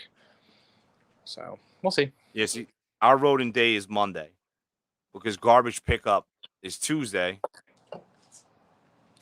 So there is no pushing it forward. Those garbage cans have to be fucking full. And I don't want bags of fucking rodent shit sitting around for a week. No fucking way. No. Our we have a big dumpster for trash collection here, and same with the old place too. And trash day it's Tuesday at this place. It was Monday at the old place, so it would just sit in the dumpster. But it's you put the lid on it and it was fine. Yeah, because it's one of those big metal steel 8 cubic foot or whatever they call them. Yeah, like a restaurant dumpster. Yep, just heavy enough to be a pain in the ass to push. No. Stays in the alley. I don't push shit. Nice. Yeah. Oh, we're fucking canning it. We got two 90-gallon cans, and Oh, I couldn't do it with 2 90-gallon cans. oh, no way. No, because we have right now what the hell is it?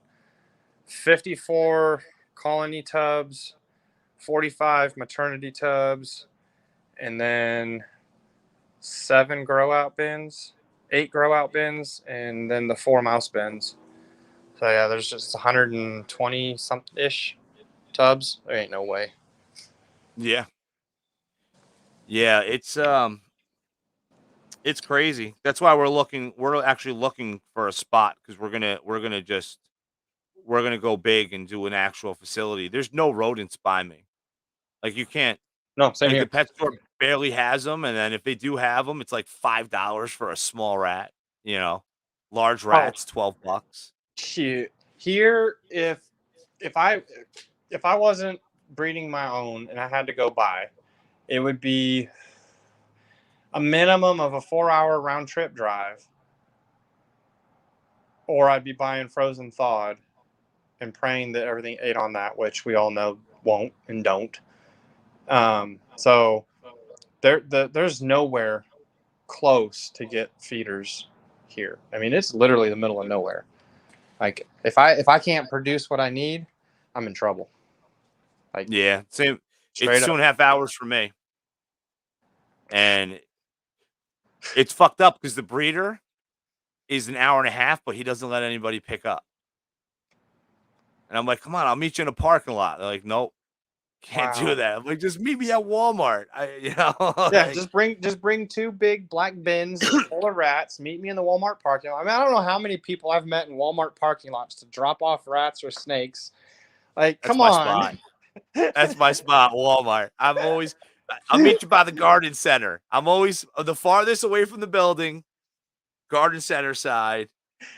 And I mean, I sell everything. Because right now our facility is at the house. Mhm, So, mhm. you know, it's one thing, if I'm home, I feel a little bit more secure, but my wife and 3 small kids, Right, I don't want people at my facility. And after, when no one knew what happened to Ben Rennick, Mhm. that shit put up like a red flag with me. Like, I was like, all right, well, and I'm doing these sticker swaps and giving everybody my fucking address. And I'm Right. like, what if like the one psycho, Yep. says, oh, I can come in. I mean, Yeah. I have plenty of weapons to protect myself, but you never know what situation you're gonna run into, All right, and you don't want to invite trouble either. That's the bigger pieces. You don't want to feel like you're inviting trouble into your home. Like that's just yeah. We sell all of our overflow and excess, whatever we have, basically. And people come and pick that up. But the rodent facility is detached from the main house, and it's alley access anyway. So it works out really well to where no one's physically coming into the house, unless it's people that we've known for years and they're friends through a different manner anyway. So there's a couple people that come and watch our stuff for us when we're on vacation or out of town. They've pulled eggs for us. You know, Nice. we've done the same for them, gone and checked on their stuff, and just That's great. when you find the other breeders and the other keepers and stuff. One guy, we helped him get started when his collection hit a certain size and he could start producing his own rodents. He bought all of his startup stuff from us. So Nice. but you gotta keep the good ones close and always be careful on who you're letting come. I understand that completely. Nobody, very, very few people I can count on. I think now I have to go to both hands, but the new place, 2 people have been in the new place, 3 people outside of family. So Yeah. it's not something that people are like, hey, let me come see no, it doesn't work that way. Sorry. Yeah. It's I not don't it's have not a it's not a pet store. public retail. Yep. Yeah. Nope. It's like, and the worst part is that the snake facility has its own door access that's separate from the house. So I mean, I absolutely could set it up to where I could, but I don't want to. I just Yeah. I just don't, it just leaves me with a bad feeling doing that. I just nope. I'll meet you here. I'll meet you there. For local pickups, and then obviously shipping everything else. That's no brainer. Yeah, I grew up with a lot of assholes.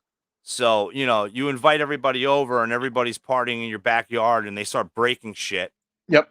And then you're fighting your best friends because he broke a chair and you don't want your dad to kick your ass, and I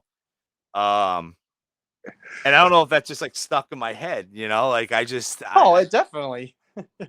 I don't like it. Like I have people that have been my customer for years and they're like, "Oh, when can I come to the facility?" And I'm like, it's just not open to the public.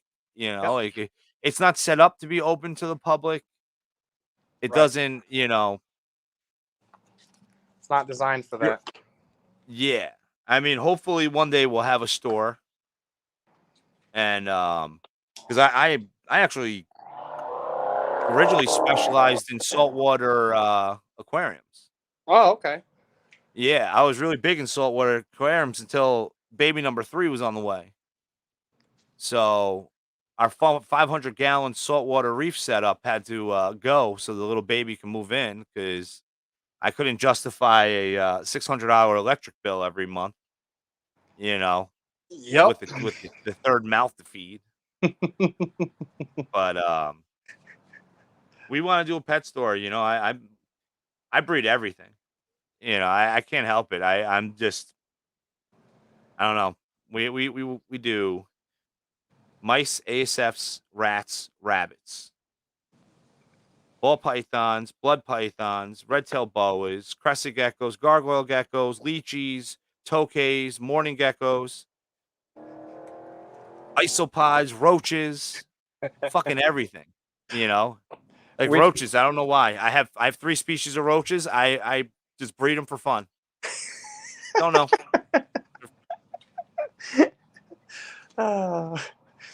No, we've currently only breed the ball pythons.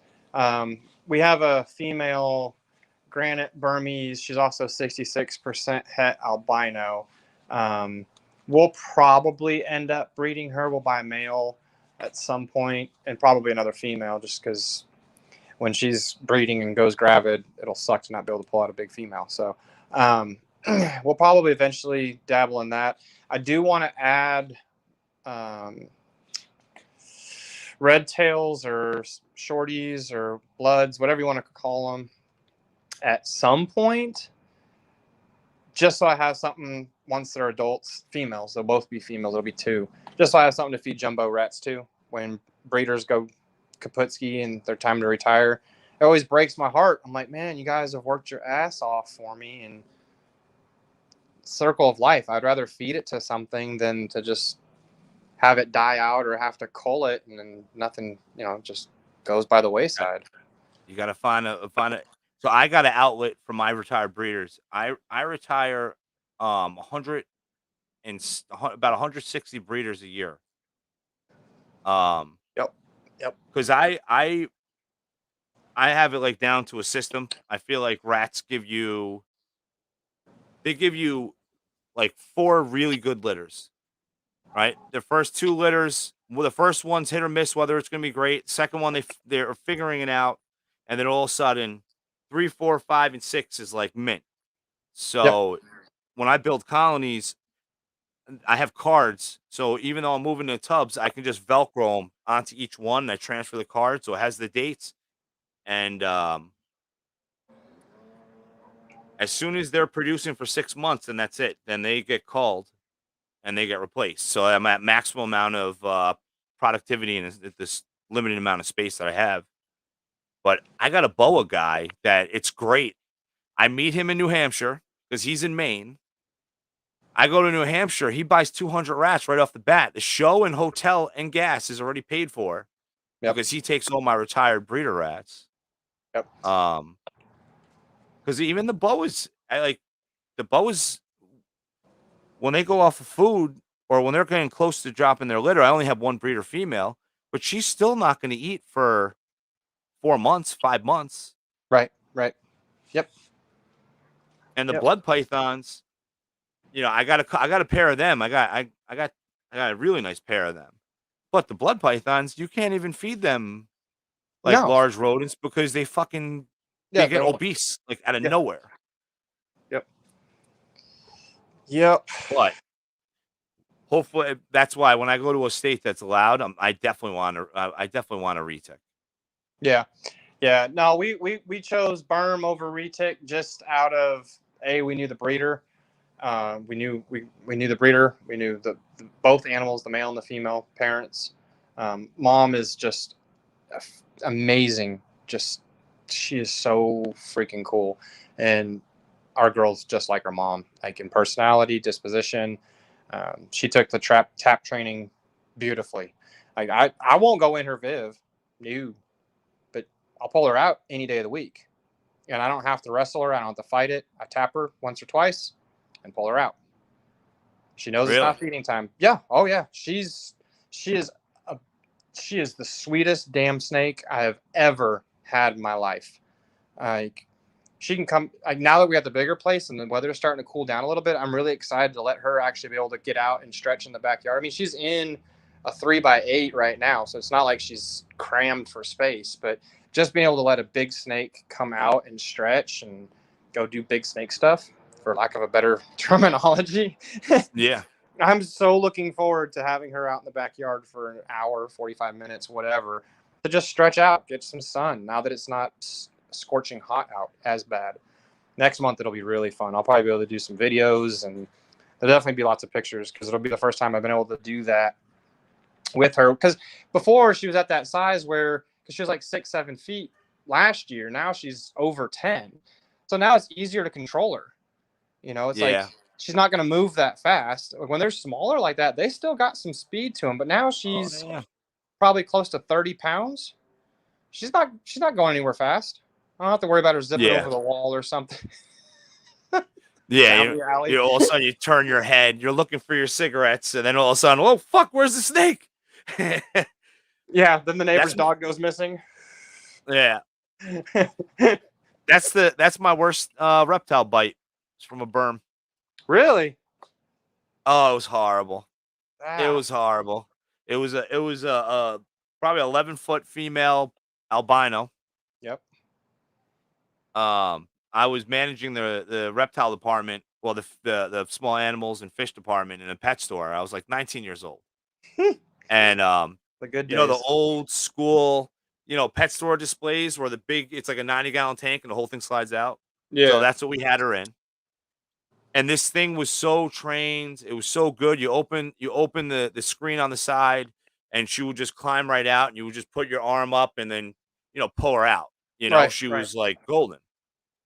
But with a pet store, you got young kids getting the job. Not that I was a young kid too, but you got like 12-year-olds and they're fucking showing customers throwing rats in there. So now she thinks like, oh, it's really aggressive. Someone asked me to buy this. They wanted to hold the snakes. They wanted to buy it. They were really serious about it. I'm stepping on a fucking three-stair step stool. I'm talking to them and I'm reaching in to grab her. And she grabbed onto my wrist. I'm like, oh shit. I back up. She coiled all the way around my wrist and then shit on me. Defecated right on my chest. Now I'm on a step stool with this big ass fucking snake clamped onto me. Never been bit by an animal that big. And I got snake shit all over me. I missed out on that sale. Yeah, I'd imagine so. They didn't want it. No. I mean, they were screaming bloody murder. It was fucking like someone got shot or something, you know? And I went home pissed off, changed my clothing just to come back and finish the rest of my shift. Yep. But, yeah, I mean, I was young. Like, even right now, I got a red-tailed boa that's around 10 feet. And she's about 24 pounds. Mm-hmm. She's a big girl. And, yeah, I had a red-tailed boa. She was probably about 9 and about 20 pounds, give or take. She's about the same size. She could go either way. It just depended on her. I think that's boas because that's how mine is. Like sometimes you go to grab them and they're like perfect, and then there's other times where they're like Mine's in a boa file, so it grabs that center brace and locks onto it, and then tries biting me. Mm-hmm. And I'm like, nope, you're staying in your fucking cage. I'm not taking you out. You know, like Yep. today's not a good day. Yeah, no, there was because when I had her, this was years and years ago. This was before my son was born years ago. So he's 14. So it's probably 15, 16 years ago now. And I had her in, it was a homemade setup, but it was appropriate. It had heat panel and it had airflow and it had sliding plexi and it worked out. It was really nice. I mean, it was made from melamine, but it had the coating on it. So it didn't ever warp or hold on to moisture or any of that stuff. It worked. I mean, for what I had at the time. And I would take her out and I didn't have anywhere to let her stretch. It was like 6 foot by 3 feet, I think. And I think it was like 3 feet tall. And so I'd usually just put her in the spare bathroom and just let her do whatever, climb on the counter, climb across the toilet. You know, she could take the shower rod down because there wasn't a curtain on it. It was just, you know, spare bathroom. And so I went in there one day. I was like, well, 7 foot snake. I'm like, where the hell did she go? She'd wedged behind the toilet. Between the wall and the toilet, in the bathtub, in that corner right there. Yeah, I guess she spent the night in the bathroom. The red tail. Because she didn't want to come out. She's just not in the mood. Like, yeah, she was striking. Back up, motherfucker. Yeah, and I was like, all right, fine. So I just closed the door, and I was like, fine, I'll come back and see you tomorrow. Because when they're in that mood, you're gonna get bit, like a lot. And boa bites aren't fun. They're like retic bites. They have those teeth that just like to dig in and shred, and it sucks. And I got one close call. She it was like a half bite. She grazed me. And that was enough for me to, that was when she was like 4 or 5 feet. And that was enough for me to know I never wanted to be bit by her. So when she got nasty, fine. You can keep your shit stained freaking water dish. I'll come back tomorrow because you're not going to have a good experience with that animal. And I'm not saying I was just using that as an example. Just, yeah. No, I mean, my boa for that reason, because 25% of the time she's a fucking angel, but 75% of the time she don't want to get fucked with, you know? Right. Yep. So we have to do everything. Throw a rat in there, you know, feed it a rat, it's coiled up. All right, jump in real fast before she lets go. Yep. Clean everything up, refresh everything, and then fucking let her do her thing, you know? Yep. And boa bites suck. Those They do? hatchlings, Oh, dude, sexing those hatchlings was a fucking nightmare. Yeah, because they're snapping at you the whole time. Oh yeah, and it's not a ball python bite. Like, no, their bites actually leave a cut that you will have for 5 days. Yeah. You know, it's not a pinprick. It's a bite. Yeah. I it was almost 20 years ago now. It'll be, oh no, Jesus, 21 years ago. Good Lord. I had the experience to seeing a Burmese python lay a clutch of eggs, and she was an incredible animal. They had it, the pet shop that she was at had her in almost like a display style open viv, if you will, for her nesting box. I mean, it was just a massive wood box filled with, I don't even know what kind of debris and wood and moss or whatever. And they let her, it was maternal incubation. She kept them. And I came in there one day to get feeders, and I wanted to check on her because I knew it was getting close to pip date. And no pip yet, but there was you could see a lot of dimpling in the eggs that she wasn't covering. And you could definitely tell because she'd loosened her coils. It was getting close. She could feel them moving in the eggs. And so I was like, screw this, I'm coming back tomorrow. And I came back the next day, and I was there right at open. I think it was like 10 or 11 o'clock in the morning. And it was a Sunday. And I walk in, and their 2 or 3 staff members were around her grabbing babies because they'd pipped overnight. And there was a handful slithering across the floor. Because, I mean, like I said, it was like just an open deal. And because I didn't know how many eggs she had laid. And so by the end of the day, when I went back, like the weekend after, she'd laid a clutch of 78. Well, she hatched 78 healthy babies. Holy shit. She was a massive female. I mean, dinner plate head is not an exaggeration. Like, just a huge girl, but she never gave the side eye. I mean, she's wrapped around her eggs, incubating, and she would never give the side eye. She would follow you if you walked around her deal. She'd follow you for sure, but that was about the extent of it. She just wanted to know what you were doing, and when she watched you walk away, she'd reset her head back to the middle of her coil. And that was the most aggressive she got. After she laid her eggs, it was funny. They knew that the eggs had started hatching because when they came in that morning, she wasn't coiled around them anymore. She was on the floor behind it, sleeping. Oh, shit. And they walked around the corner, and there she is, all deflated. They could actually see how much weight she'd lost from doing it in the whole 9 yards. And there's just baby berms, not literally everywhere, but everywhere. 78. Holy shit. Yeah, needless to say, they were selling baby berms for about a year. Yeah. But yeah, so it was I lucked out experience with the bows. Yeah, Because right. At the end of the show, at the second show, Battlefield, end of the show, a boa breeder was like, I want every single one of them. And I'm like, hell yeah, man, take it. And we negotiated. He lowballed the shit out of me, but then we negotiated and we met at a comfortable spot to sell 23 animals at once, because that's a big variable. Oh yeah. No, when And you're moving that many mouths, the flexibility is a little bit more because they're taking on a huge role. So it makes sense. Yeah, and baby boas are assholes. Mm-hmm. So like 23 less assholes biting me. Like Junior is he's chicken shit, man. He won't mess with the boas. Like I'm like, they're so small, dude. Just slide the tub with your arm, under. Right. Slide it out. Keep your face back.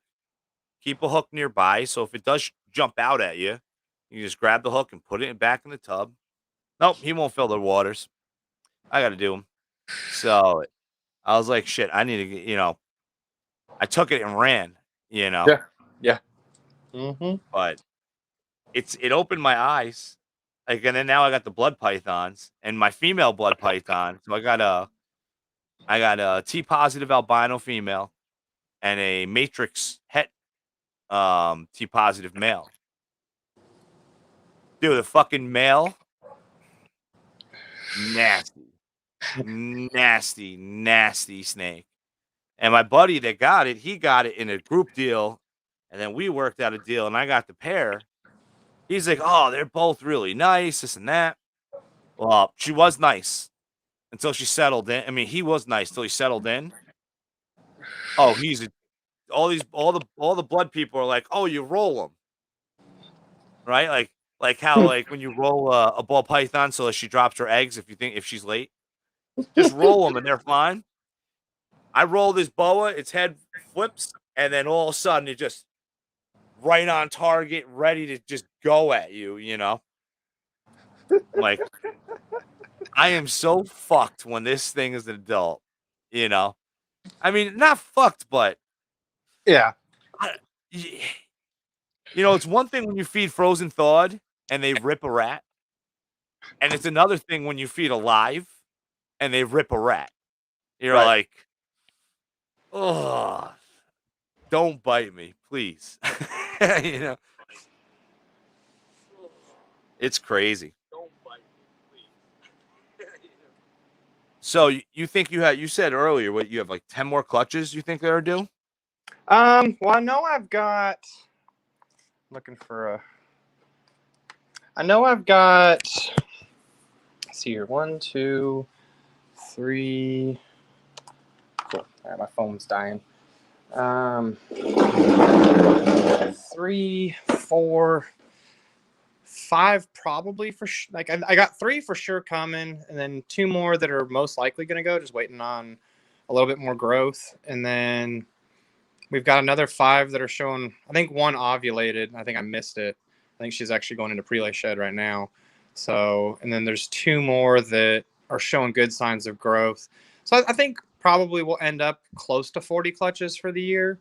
We're definitely getting into that time frame now where okay, this is next season stuff. It'll just all be early next season, January, February, but it's the way it goes. Because when we did ultrasounds, that was almost a month ago because we're due to do them next weekend. We had 7 that were for sure going to go this year, 3 that were probable, and then 28 that are, I don't even know what they're doing right now. They just have follicles. Like they're not doing anything with them.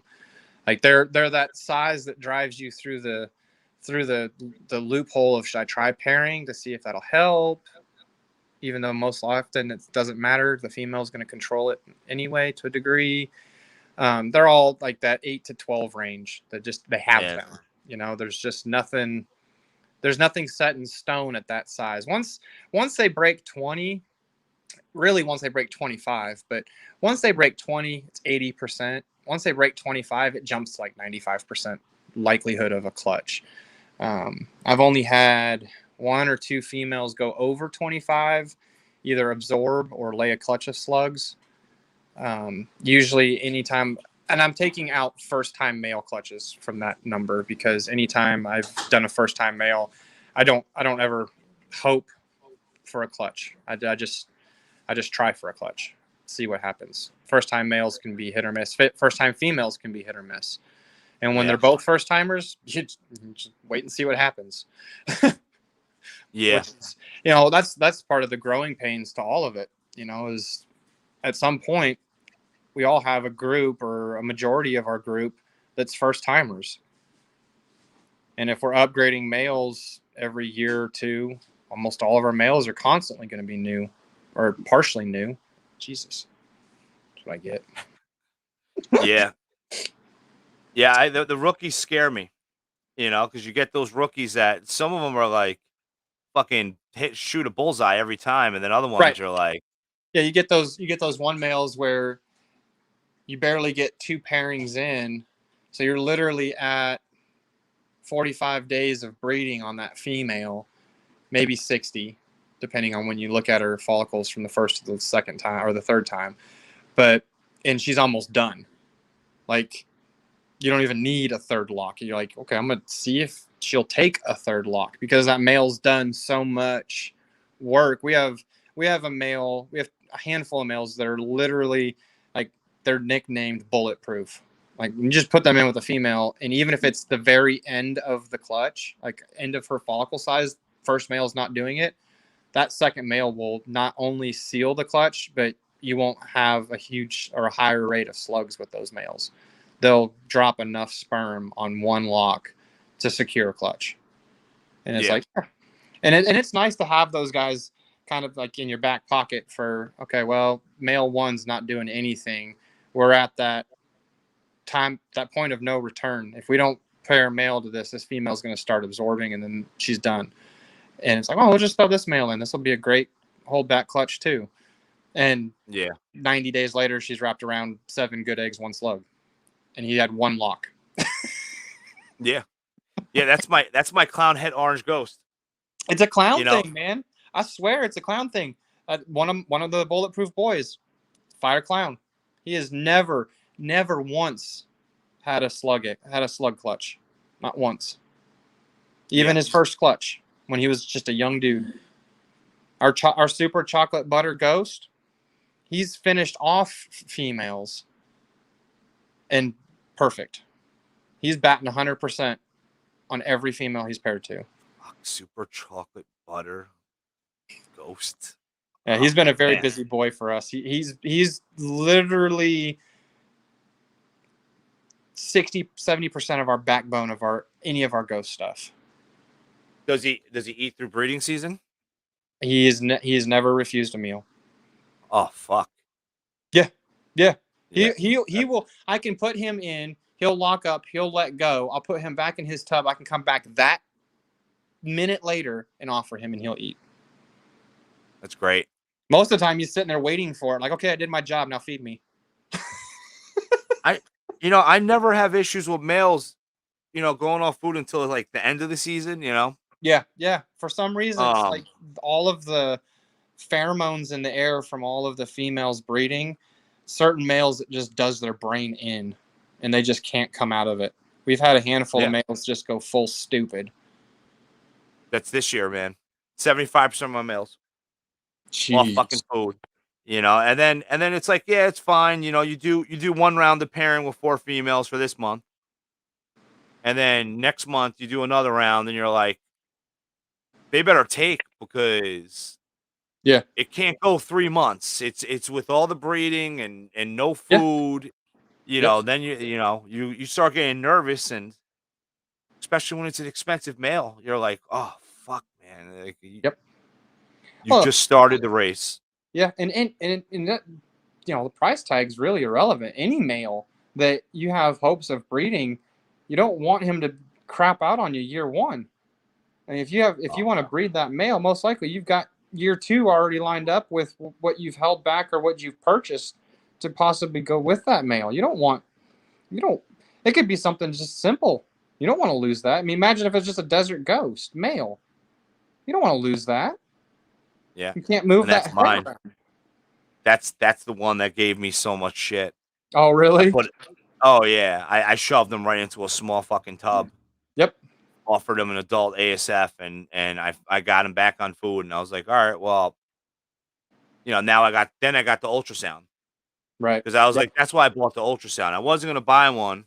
And then, I got all this invested. I got 3 pieds, 2 het pieds. Oh no, 3 pieds, 2 het pieds. And then if he was going to be a good breeder, I was going to breed him to a lesser pastel leopard.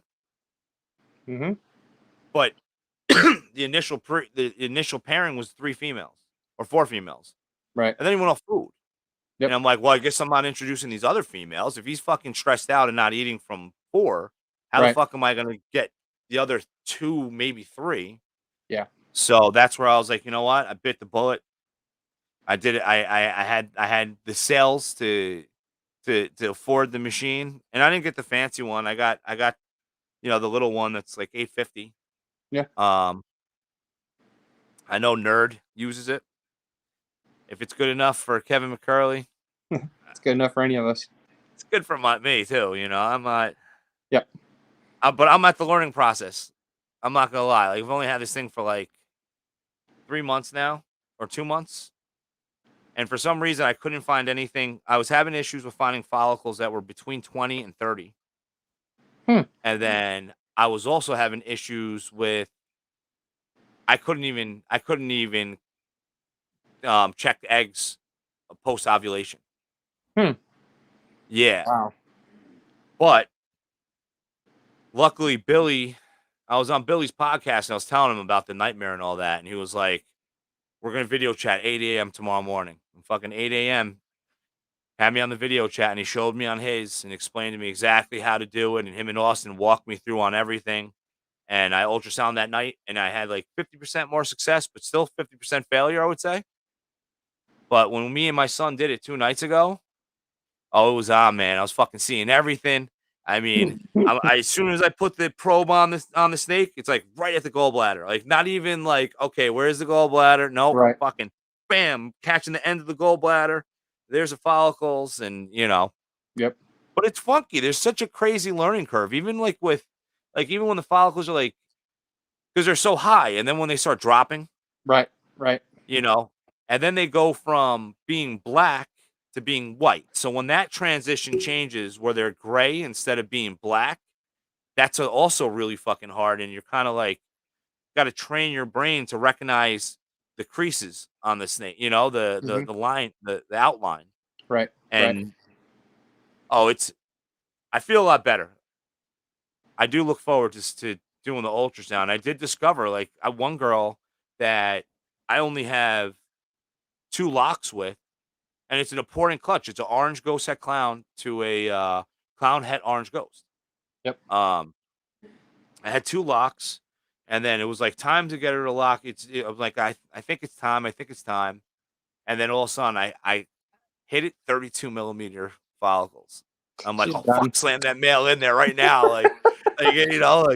Yep, that Hail Mary lock just to finish it off. Yep. But it's with with Old Glory, man. It's with the clown head OG, man. That fucking snake. You know, I bet I could pair that snake to 12 females. Old Yep. school, 6 pairings a season, like, Yep. and he'll breed. Yep. So we'll see, because I gotta say, man, I did a lot of pairings this year, and I don't know, like, I did really well in my clutches, and the odds gods were really on my side this year. Um, but I'm at this is year 5 producing, Right. and I want to beat the year before, so Right. Right. Yep. I'm at 13. I'm like, I need to hit 2 more. Yep. Well, that was so 3 years ago. Our goal was 20 clutches, and we hit 19. She couldn't squeeze out. Well, I didn't have a female doing anything, and so last year I was like, okay, well, I still want to hit 20. And last year I think we hit 23, 22 or 23, I think to end last year. And then this year my goal originally was 50, but that was before we had any inclination of moving or anything like that. So if we come close to 40 this year, I'll consider it a win, especially knowing that a handful of the girls that I had lined up for this year, an extra year isn't going to hurt them. It'll just make it that much better for next year. Oh yeah, because rest years make a difference.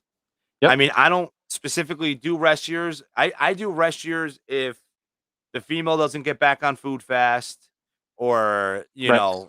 Yep. stuff like that. But if that female 48 hours after having a clutch is slamming rats, and I'm like, yeah, you're good. And they're gonna, I've had females that are actually one female that I was kind of bummed on. She didn't even cycle this year. It's the first year in 4 years she hasn't cycled. She's laid a clutch of 8 eggs every year. She didn't cycle this year, so it's her rest year. And the funny thing is she's bigger. She's the biggest she's ever been. And so I was like, all right, girl, you'll be more than ready next year. Like, Yeah. They'll tell you, like, if they're smaller girls and they need that rest year, that's one thing. On proven older girls, they're going to tell you, because they're just not going to cycle, or they're going to cycle and absorb really quick, because they're just their body's like, nope, not this year. And I've seen that so many times, especially from our older group, proven breeders. No, they're like, nope, not this year. You've gotten 3 clutches in a row out of me. I'm taking this year off. Yeah. What? But I need you this year. This is the year I really need you. Yeah. Yeah, I got now, because as you grow, you start getting a lot of these older females. Yep. And at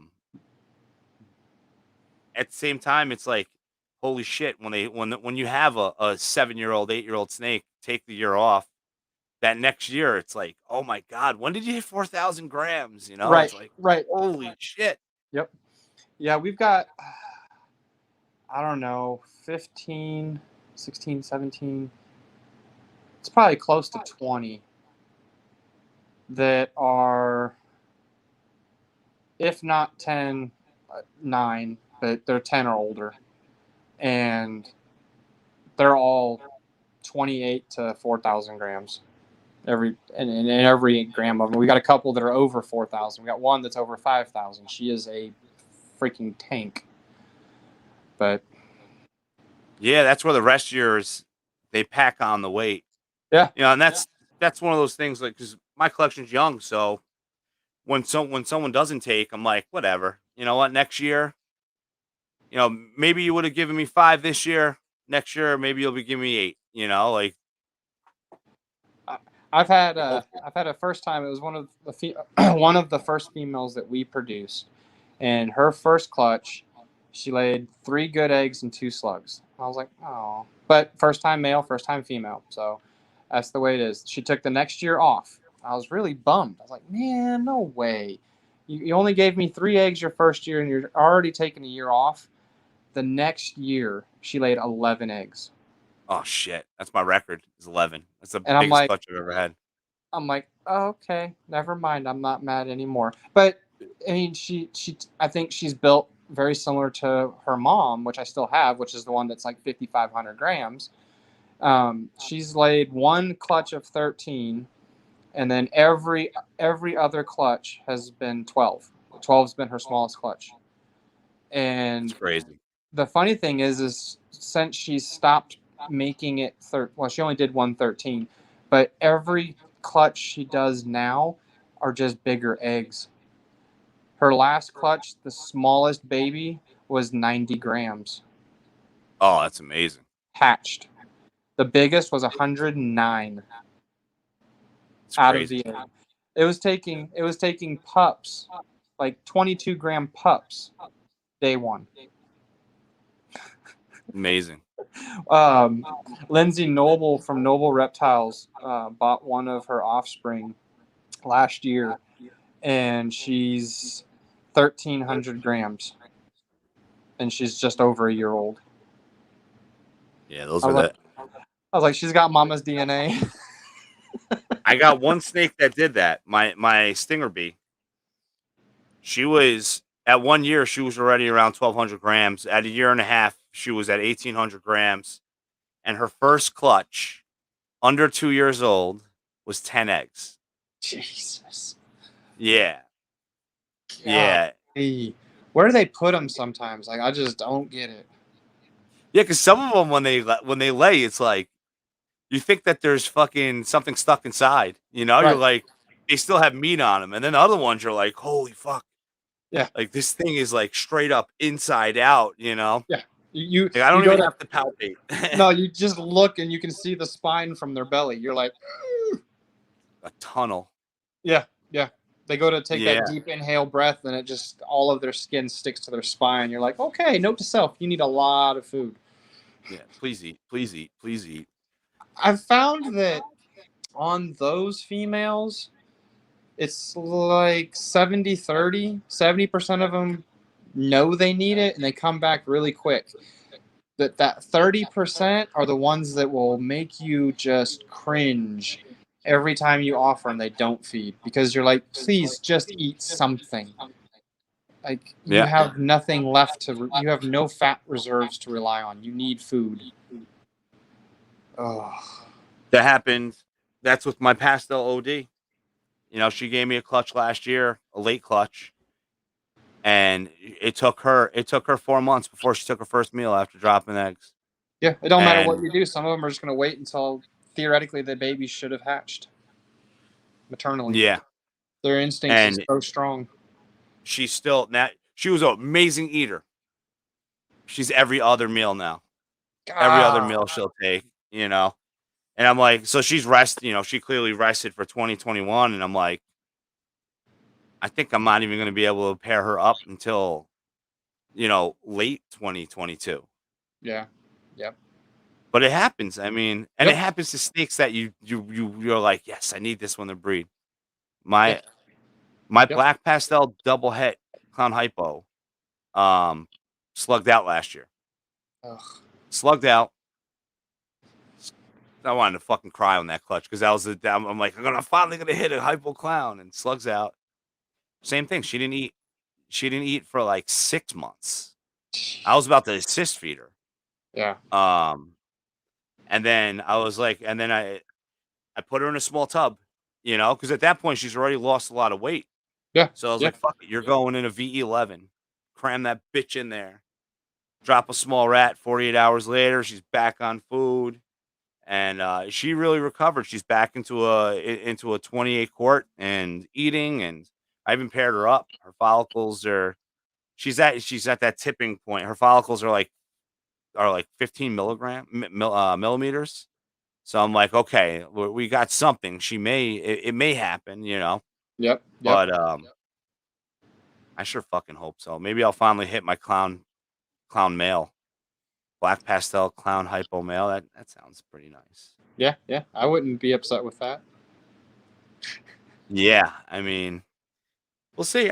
Next year should be a better year, and then especially that, like, if we get a separate facility for rodents, because that's the other issue. I mean, because what's happened in the past was feeding offspring took away from the numbers of grow outs Right. for feeding adults. So my adults took a hit, because they were getting fed every week, but instead of me feeding them that small plus almost medium rat, now I'm feeding them small rats Right. where it Right. doesn't allow them to recover, especially after a clutch. Yep. So the full circle. Yep. Growth is the hardest part of everything, and it's hard to, you can infrastructure all you want and think everything's, but when you get 6 or 7 clutches dropped in a 3-week period, it hurts that first round of feeding, and then that second round, that's the one that does you in, and it happens so fast. All of a sudden, you've gone through 100 fuzzy pups in 10 days. Well, Yeah. what are you gonna do? I just had 6 clutches hatch in 3 weeks. So I know exactly what you're saying. And it's like you want them to shed, but at the same time you're like, "You know what? Fuck it. You can just stay in that bin and I'm in no rush to feed you, But now I got 3 shows lined up in the next 30 days. Yep. So now I'm like, "Nope, now you motherfuckers got to eat," and Yep. get them going. I haven't even posted on Morph Market. I've been totally neglecting Morph Market. I have 3 snakes on it. But it's crazy, just like we were saying, like certain shit happens. Me getting these fucking tegus, forget it. The tegus were really a curveball, Yep. But it's starting to balance out. I haven't gotten bitten yet, which is a plus. That is a plus because that's not fun. The tail whips are worse though. You know what? So my male is the shit. Goku, that's the fucking man. You go in there, he's already rubbing his face against the glass. I open it up. He comes out. He comes out. He puts his head next to you for pets. You pet his head, and he's like, "All right, see you later." And he just does laps around the room because I have it set up where it's an 8x10 room, so they can just run free in there. Right. But now Chi Chi, his girlfriend, that bitch is crazy, and she is like total flighty. She like I'll move my arm, and it'll catch the corner of her eye, and she goes into flight. And she's in this whole room. She can run everywhere. She runs full speed into the fucking glass. Just smashes her head against the glass. And I'm like, fuck. And I don't trust her, Like, I'm like, she's flighty, so she's nervous. So you can't trust a nervous animal, Right. But after 2 weeks of working with her, I finally got it to a point where I can lure her out with food on the hemostat because I'm not dangling it by my fucking hand. But I can lure her out. And at first she wouldn't eat after, but yesterday I lured her out and she did her lap and I put the bowl like on the edge because they like to stay on the perimeter. And as soon as she hit that bowl, she was like, all right, time to fucking dig in. And she ate everything, which is beautiful. But Yep. Fuck, man. I'm nervous about that bite. I'm not going to lie. No. And the worst part is they like to bite and roll a little bit. So they'll try to catch that rip factor, and that's what hurts. Yeah. Yeah, and I like my fingers. Right, yeah, and your thumb, and the part of your hand right here. Yeah, I don't. So with him, I go up there. I'm in shorts. I'm barefoot. I'm good. I trust him. Right. Even though I shouldn't, but I do. Right. Her, I'm like pajama pants, heavy jeans, fucking heavy duty shoes. And I'm sitting there with a snake hook so that if she charges at me, I'm hoping that I can fucking catch her by the neck so I should just clothesline her with it. I'm like holding it upside down, like ready for her to come at me because I'm like, the guy that gave me it was like, she'll jump you. Yeah. I'm like, what does it mean? I don't know that term. He's like, no, she will fucking jump out of nowhere. She will just jump at you. I'm like, man. Fucking A, man. Like, the male, I sit on the floor and that's how we get him his enrichment. I sit on the floor and hang out with him. He does his laps. He comes for pets. The female, I'm standing. And when she's by my legs, I got the pole by my knees, like covering my shins. I'm like, Yeah. so crazy. And I almost got it. Someone gave me a tegu today. Someone gave me a black and white female tegu today. Was like, oh, I got a tegu. It needs a home. Do you want it? You know, it came from someone that he got bit, so he neglected it. He wouldn't take it out after he got bit. So now this thing's 2 years old, no handling at all. Oh my And I'm lord. like, you know, like the those cages, I made them out of melamine. That's all I can do. I can't afford PVC, so I did really nice 3 foot by 5 foot by 2 feet tall. Man. And you know, by the time you buy the wood, by the time you get the heat, the UVB bulbs, hinges, tempered glass, $50 a fucking sheet, $100 for tempered glass for each one. You know, it all adds up. It costs me around, you know, $425 for each enclosure. Yep. You know, deleting my labor, which, you know, there's only so many so many minutes in a day. You know, Yep. you put your time into that, now something else is going to be behind. And I was like, no, I was like, I can't do it. I can't take it. But thankfully, I had a couple friends that want tegus, and one of them, he drove an hour and a half right to my house to get the tegu today. He was like, hey, so he got it, and I'm happy for him. So he's got his tegu. But fuck, man, I mean, I've never And- had a lizard that big either. And the worst part is, especially with tegus, is they're such an amazing animal if they're worked with as babies. Like they can be like a dog almost. Like they will come to their handler, they will feed with their handler, they will accompany their handler, they'll greet their handler. They are an amazing species, but you have to work with them. Just like any other, you don't work with them and they're going to flight every time. And 2 years is a lot of lost opportunity. That sucks for the lizard. I hope your friend has a ton of patience because it can be done. No dying on the show. I mean, sure, no, but no dying. My fucking allergies are so bad right now, man. But yeah, I just hope he has the patience for it because it can be frustrating. He does, and Good. so he took a tank to put it in, just for now, but he has like, this is a friend that has no snakes, but he bred rodents. He hustled rodents as a side gig. But then there was like, after he started, after like 2 years, like 5 other people popped up selling rodents, and were selling it like 50% of the price he was selling it for. Yep. And he's like, it didn't make sense for the amount of labor, food, and all that. It just, the profit wasn't there. Yep. So he still has that building. So he's put the tegu's going in there, and he said he's building a nice 6 foot by 4 foot enclosure for it. And just like I was telling him, like, you got to do enrichment, because that's like the biggest thing with these tegus is enrichment. You know, just let her out, let her get used to you, because she definitely, now this one's fucking crazy. Yep. Yeah. Yeah. They don't have interaction with the handler. The timid response, the flighty tail whip, want to bite every time is so much higher. It's on my list now that we have a bigger place. Maybe next year we can actually look at it, but a tegu is on my list of Cool, we'll trade. A lizard I want. We'll trade, because I got blue ice head albino to blue ice head albino.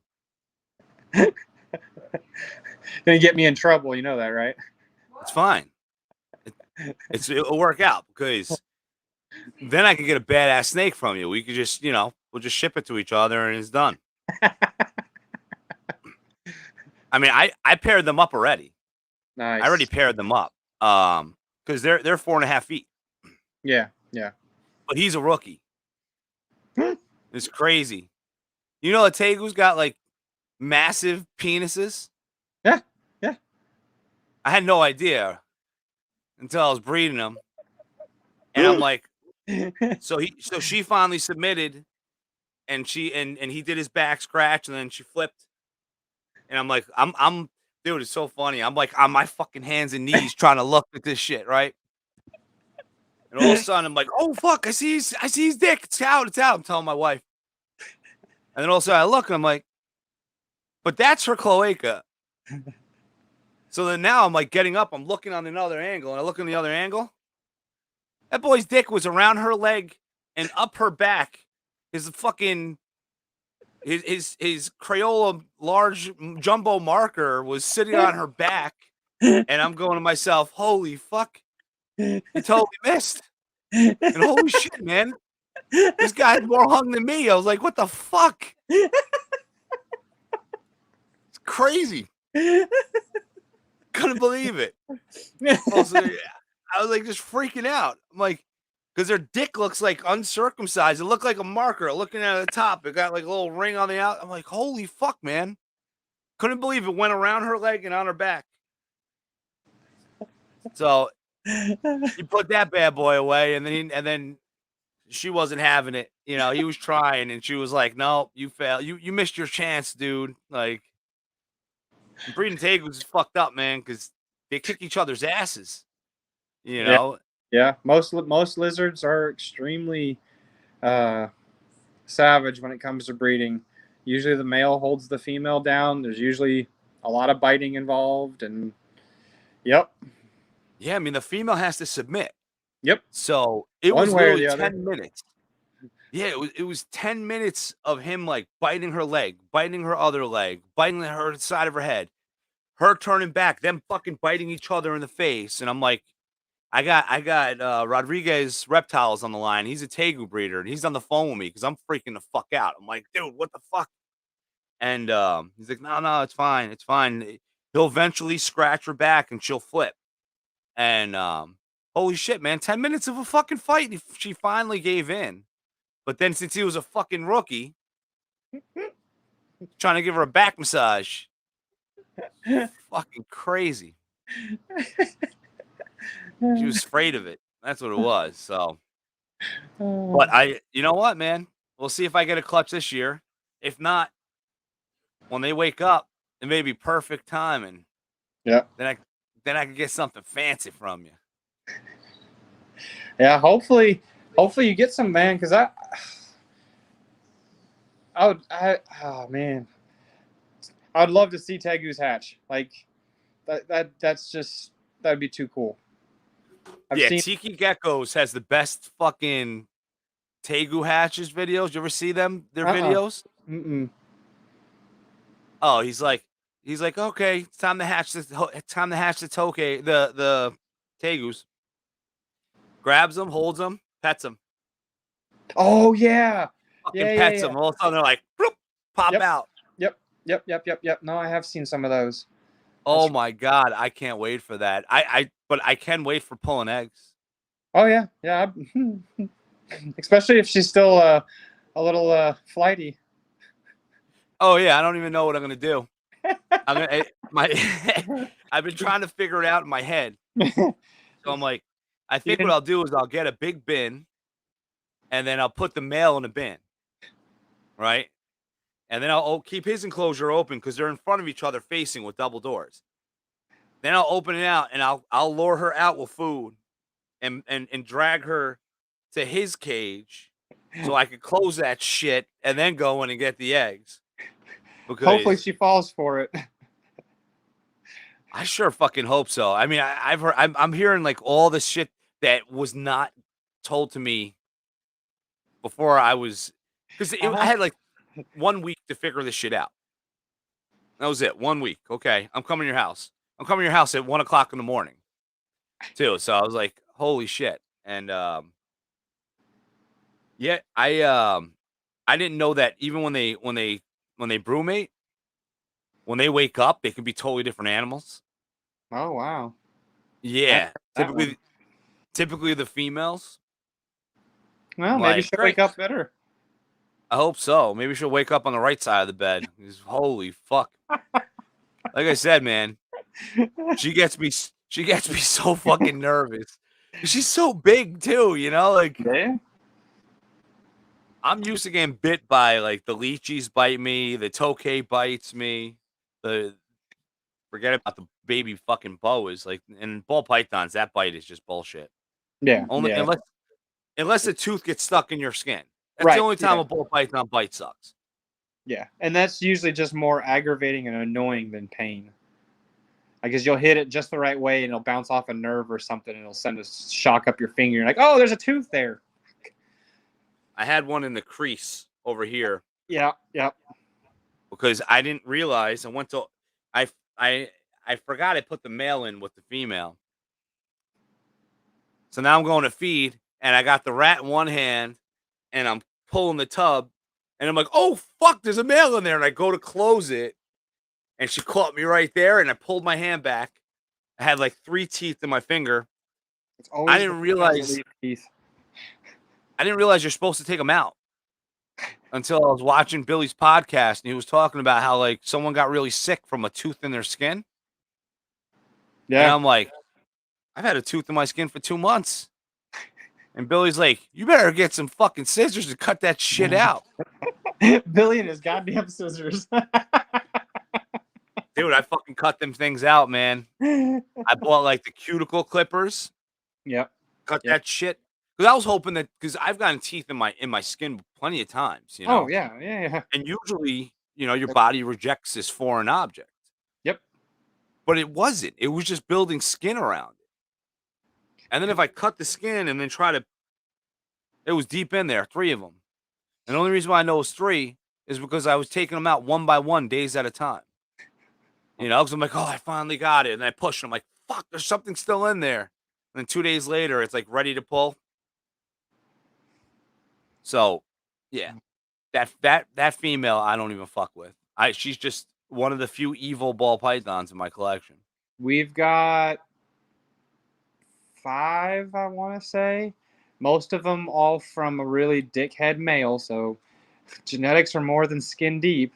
One female, and we've got a video of it too. I'll send it over to you after we get off this. But I literally will pull her out of the tub, and she will hiss the entire time we're ultrasounding her. The last time we ultrasounded her, she literally just went like this and was just moving her head around with her mouth open. Oh, trying to bite God. something. Yeah. It's like what you would see from like a boa or a bigger, like a baby berm even. And she's just like her sister. She's not mouthy. She usually hisses once or twice, and then that's the end of it. And then we got a handful of other ones that they like to show that their mouth has teeth and remind you that they can bite. I have a clown that's like that. A clown female that's just she's a yearling now. And as soon as I pulled her out of the bag when she was shipped to my house, I was like, holy fuck, this thing is evil. And I got it from Doug Matusak of Boa Basement. I call him up. I'm like, thanks for the heads up that clown's a fucking asshole. And he's like, yeah, but she's a great eater. And I'm like, yeah, usually the assholes are great eaters, you know? Yep. But, she sounds like a fucking viper. You know, I fucked around and put the lab mic next to her and just throw her on a table and all you hear is, and then as soon as you come close, she's like straight up S, mouth open. Yep. I'm like, oh man, you're gonna be fucking such an asshole. She just hit 1,000 grams, and it's the same shit. You know, like as soon as you open that tub, she eats every time.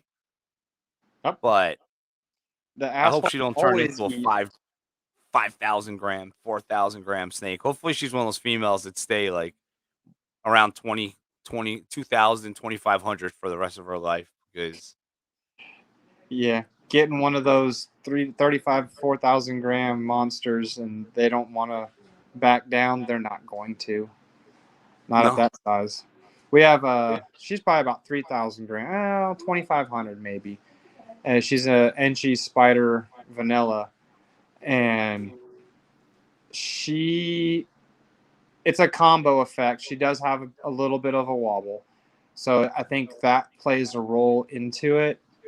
And she's also very, very quick to be one to bite.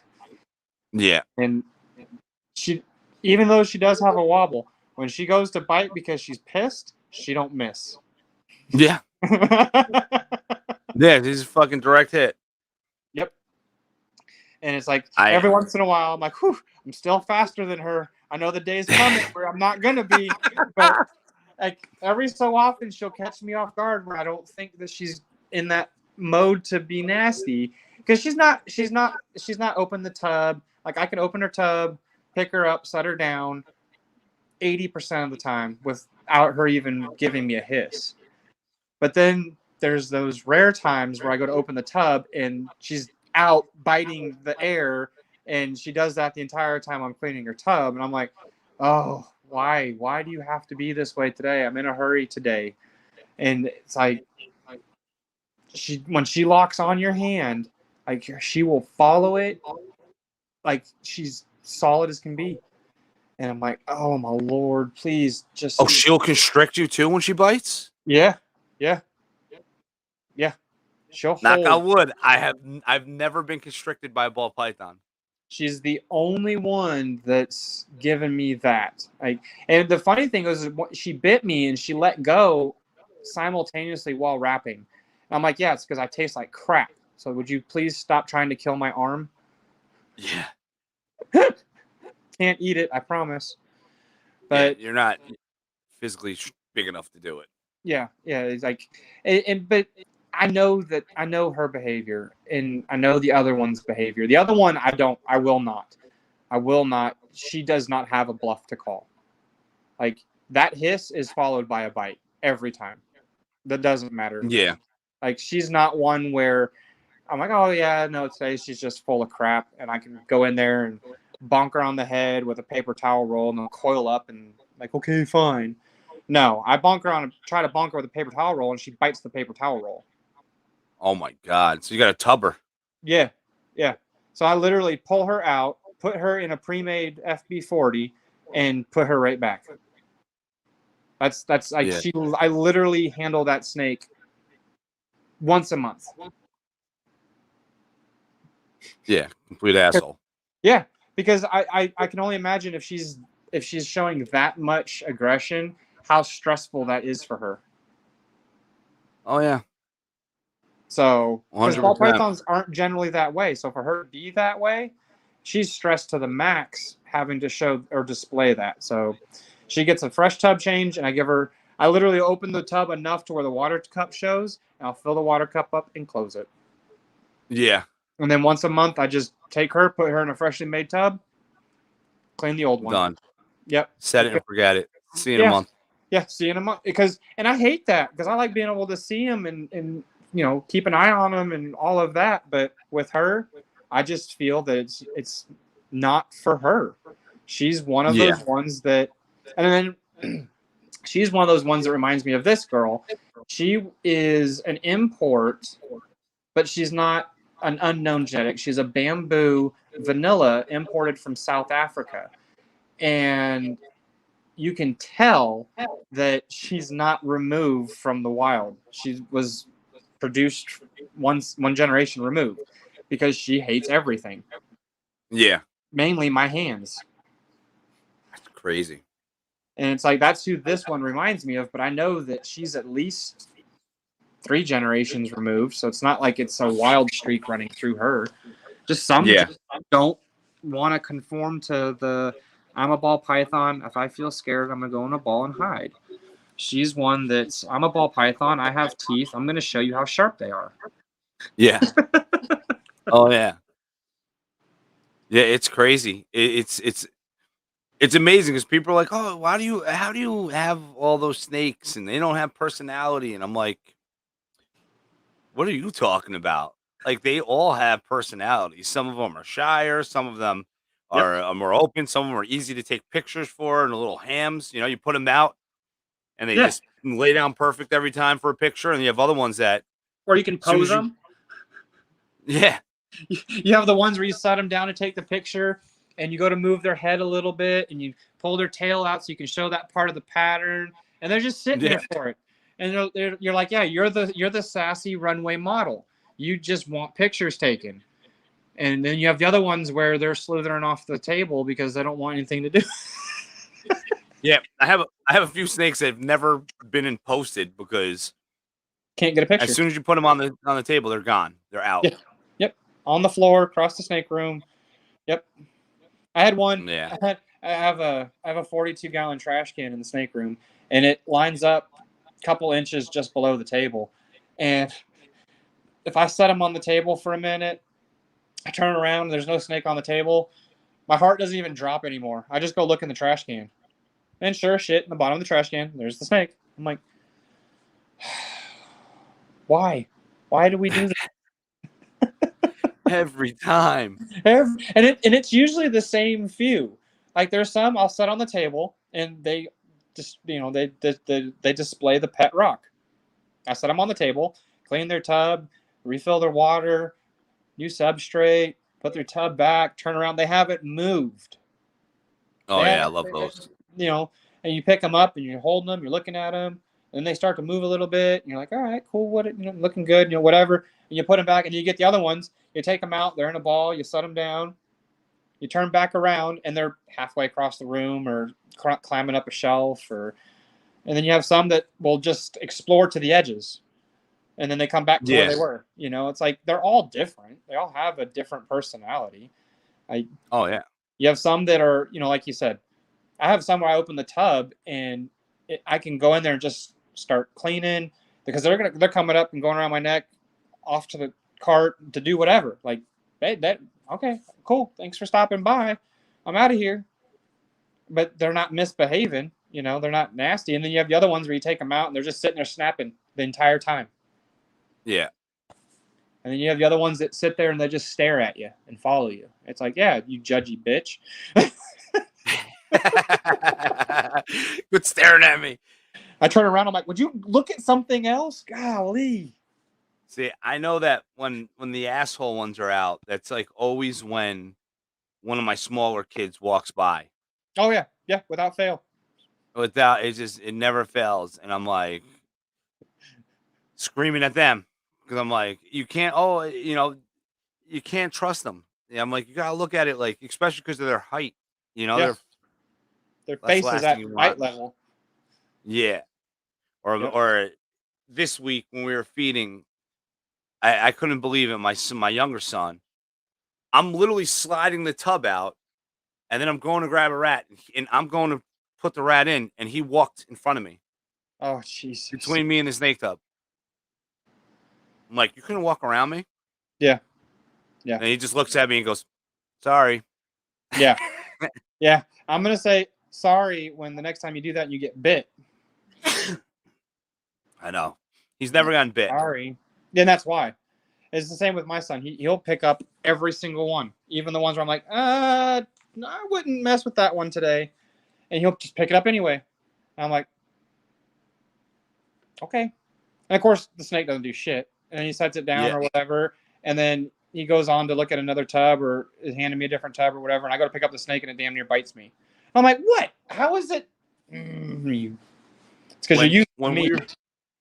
When we were moving over the boas, because I use when I'm like heavy on offspring, I have a back heat rack that I use these Iris large pencil boxes. Mm-hmm.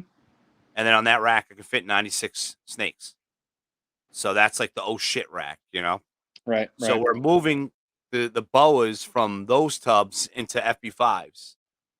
And I always mess with Junior because Junior, after all these years, and he's been hands-on now for 3. No bites ever. And like I've set him, like, not that I set him up, right? But I'll be like, he'll get like that snake that the odds are it's gonna strike at you. Yeah. And I'm just sitting there waiting to see what happens. Nothing. But with the boas, he was scared of the boas because as soon as you touch them, they're like, hey, mouth open. They're like, get the fuck away from me. Yep. And Jenny was like, quit being a chicken. She's 7. Grabs the boas. I'm like, Jen, just grabbing the boas, putting them in, not getting bit. So after fearless, man. All of a sudden she did it. She grabbed, like, Junior wouldn't grab it. Same thing, hissing. She grabs it. It bites her in her hand. She puts it in the tub. She goes, oh, he bit me. And then I'm like, did it hurt? And she looks at Junior. She's like, that didn't hurt, you chicken shit. And it was, oh, it was absolutely dying. Yeah.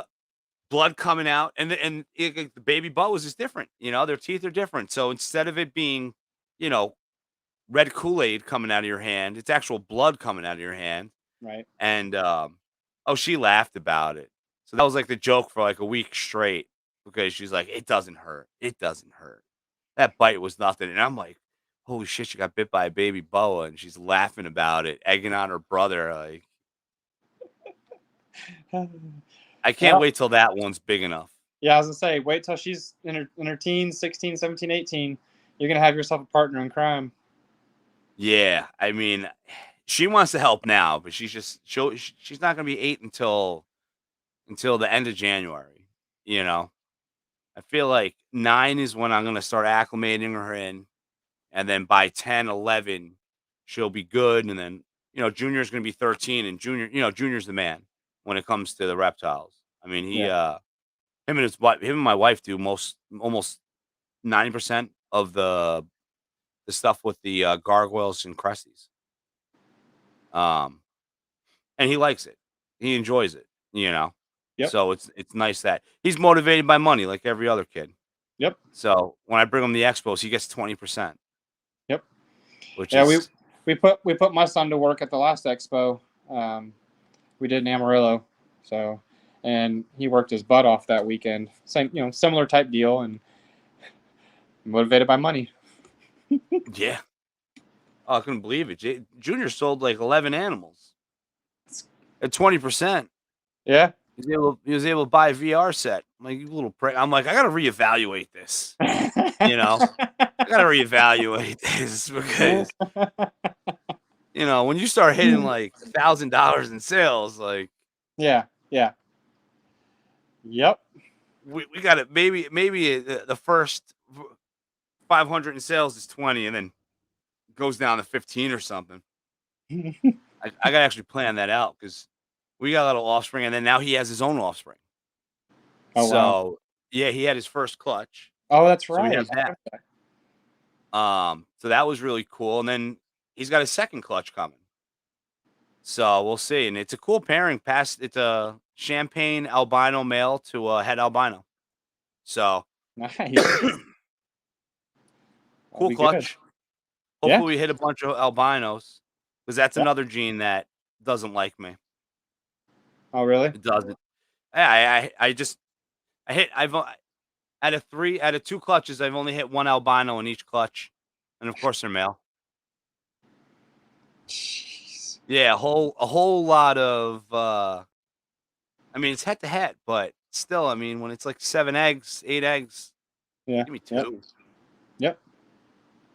So it's a whole lot of het pied 66 possible het albinos for sale. Yeah, I know how that goes. Oh yeah. Yeah, But we just had our albino pied clutch hatch a couple weeks ago. They're actually on their second or third meal now, and finally got my boy. I needed a male albino pied. nice. Finally got him, just that way I can start working for some double hets. I was like, come on, dude. I got the perfect female for a male. I just need a male. I've got a blackhead HRA yellow belly Mojave female. She's almost 1,000 grams. I was like, she's perfect for albino pied double hets. Yeah. Like any one of those, even if it's single genes, any one of those single genes, with the exception of the Mojave. But the rest of it, they're all darker genes. Give me a blackhead double het, like a blackhead HRA yellow belly double het.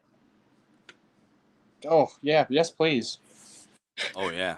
And then wait 3 years and then breed that back to dad, and Well, I have an albino het pied adult female. That's what produced these. So realistically, all I need is a male double het. Oh yeah. Yeah, and then it's game time. Yep. So I Yeah, needed this male to get going. I'm so young on that project because I have. So my original pied male breeder is just a pied het albino. Yep, same with mine. and then I don't have any albino females. So I did, and the one albino female, I sent it out on a breeder loan, but um, but I have 8 het albinos, so I'm like, okay, I got to get these females. Got to get these females. But then Junior got his champagne albino male, and I got to let his animal breed, to keep him motivated. Right. So that's going to slow down that project. Yep. But we Yeah. will see. Maybe I'll hit more than one in a clutch, and maybe it'll actually be female. Fingers crossed. Fingers crossed. I've found it, especially with albino pieds. I have not from that pairing anyway. I have not hit just an albino. I've hit a total of 4 albino pieds, 4 pied hets, and 4 double hets. No albinos. Really? Yep. Holy shit. Yeah, it's the weirdest thing. I know it's all odds. I just find it interesting that in the 2 clutches, that's so far all I've had from that they really pretty much followed the footsteps of each other. They weren't any different, except for I got the male this year instead of 2 females like last year in the albino pied. But I'm like, and it's the opposite in my lavender group. My lavender stuff, I can't hit a female combo to save my life. I've tried now 4 clutches, and I've finally kept 1 female. Of course, I can hit combo males for days. Yeah. I don't need those right now. I need It's girls. fucked up how that works. It really is. I mean, that's like with the clown. Like, so I have 3 clown males, and they're all very, very, very similar. I got the clown head OG. I got a pastel clown head hypo, and then I got a pastel clown that I didn't know was possible het hypo and possible het TSK. Oh, wow. And the only reason why I know it's possible het hypo is because I spread it to a snake that wasn't het hypo and hit fucking hypos. And it was a first time mom. So it's not like she retained sperm, Right. Yep. So I'm like, okay. So that's when I called the breeder. I'm like, hey, what was the pairing on that snake I got from you? Because there was no hypo on either side, and I fucking hit 2 visuals. And he was like, well, actually, it's 50% possible head hypo, which clearly it's hypo now, head hypo. There's also head TSK, and I'm like, what? Head TSK? I got fucking TSK female. I have 3 head TSK female breeders. So I'm like, but that's my clown, So like, even with those 3, no matter what I put it to, it's still kind of fucking with the same stuff, Like, Yeah. it's not producing anything new. I'm not introducing other genes, and And a lot of my females are. That's the hardest part with recessives. It's like you need the females. You need some power packed females to introduce more genes into recessives. But then at the same time, you need to have males from that, or males that are. It's like you can't ever get both ends of the spectrum covered, so you just have to grind towards it. I hate having to think about how far I'm gonna have to work on some of these other projects. It's like I'm starting a double het DG clown project this year, and it's like I'm starting with a good core group of genes. And I'm like, okay, I know I'm gonna want to add this in. So how can I start staging the background for this now? So once I have these females close to size, I can have some more males with other genes, and it's still going to be double het to double het for at least the first 5 or 6 clutches. And that's scary. I know how much space recessive projects have taken up. I'm like, I don't know if I can have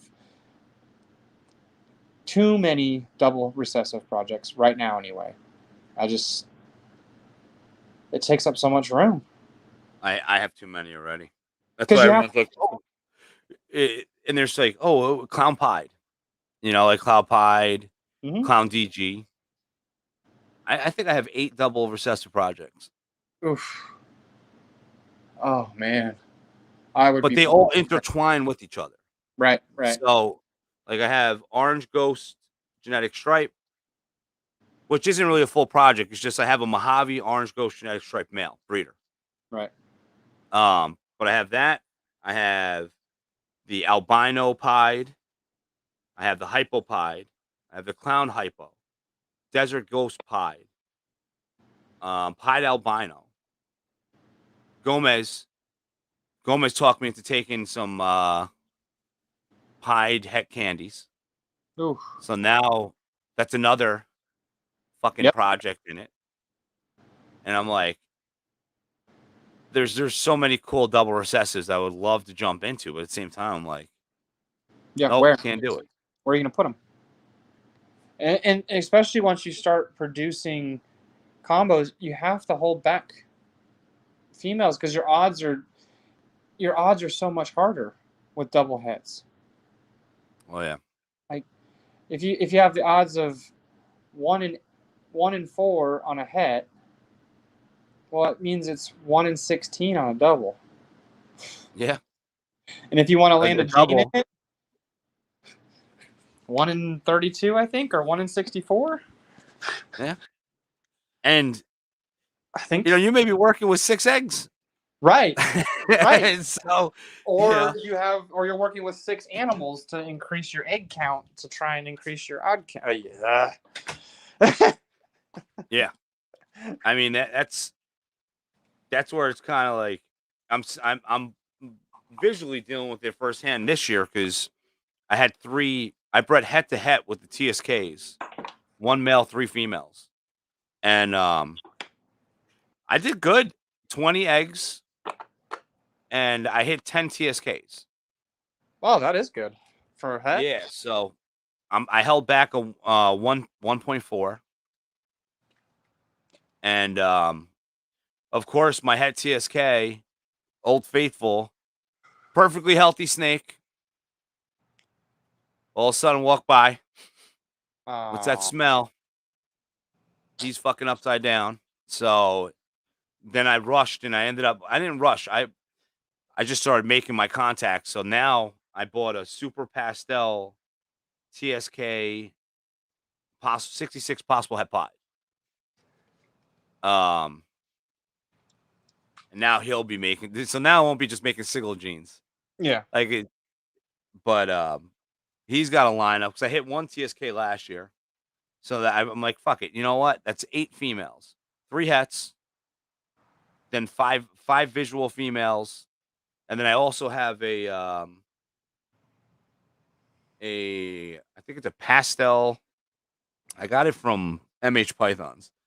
It's a pastel het TSK 66 possible het pied. So 9 females. So, and then that's where that project's gonna have to stay. Yep. Like it can't grow anymore from there. I mean, granted that 2000, I have 2 2020s, so I got time for them anyway. I got at least another year and a half too. Yeah. But yeah, man, it's crazy how fast shit grows, and then I can't help it. I fucking hold back. Oh yeah. I get a lot of shit for it. Like. Oh yeah, because you always hold back what people want to buy.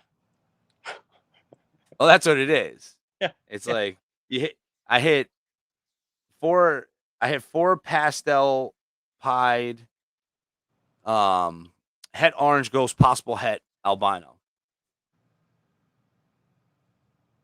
1 to 3. Like obviously I'm holding back every one of those motherfuckers, Yep. But I'm still waiting to hold back that fucking clown male, man. I swear. I just need something. Like, even if I get a hypo clown, like, I'm fine because I really like that. I think that's like what pulls you forward.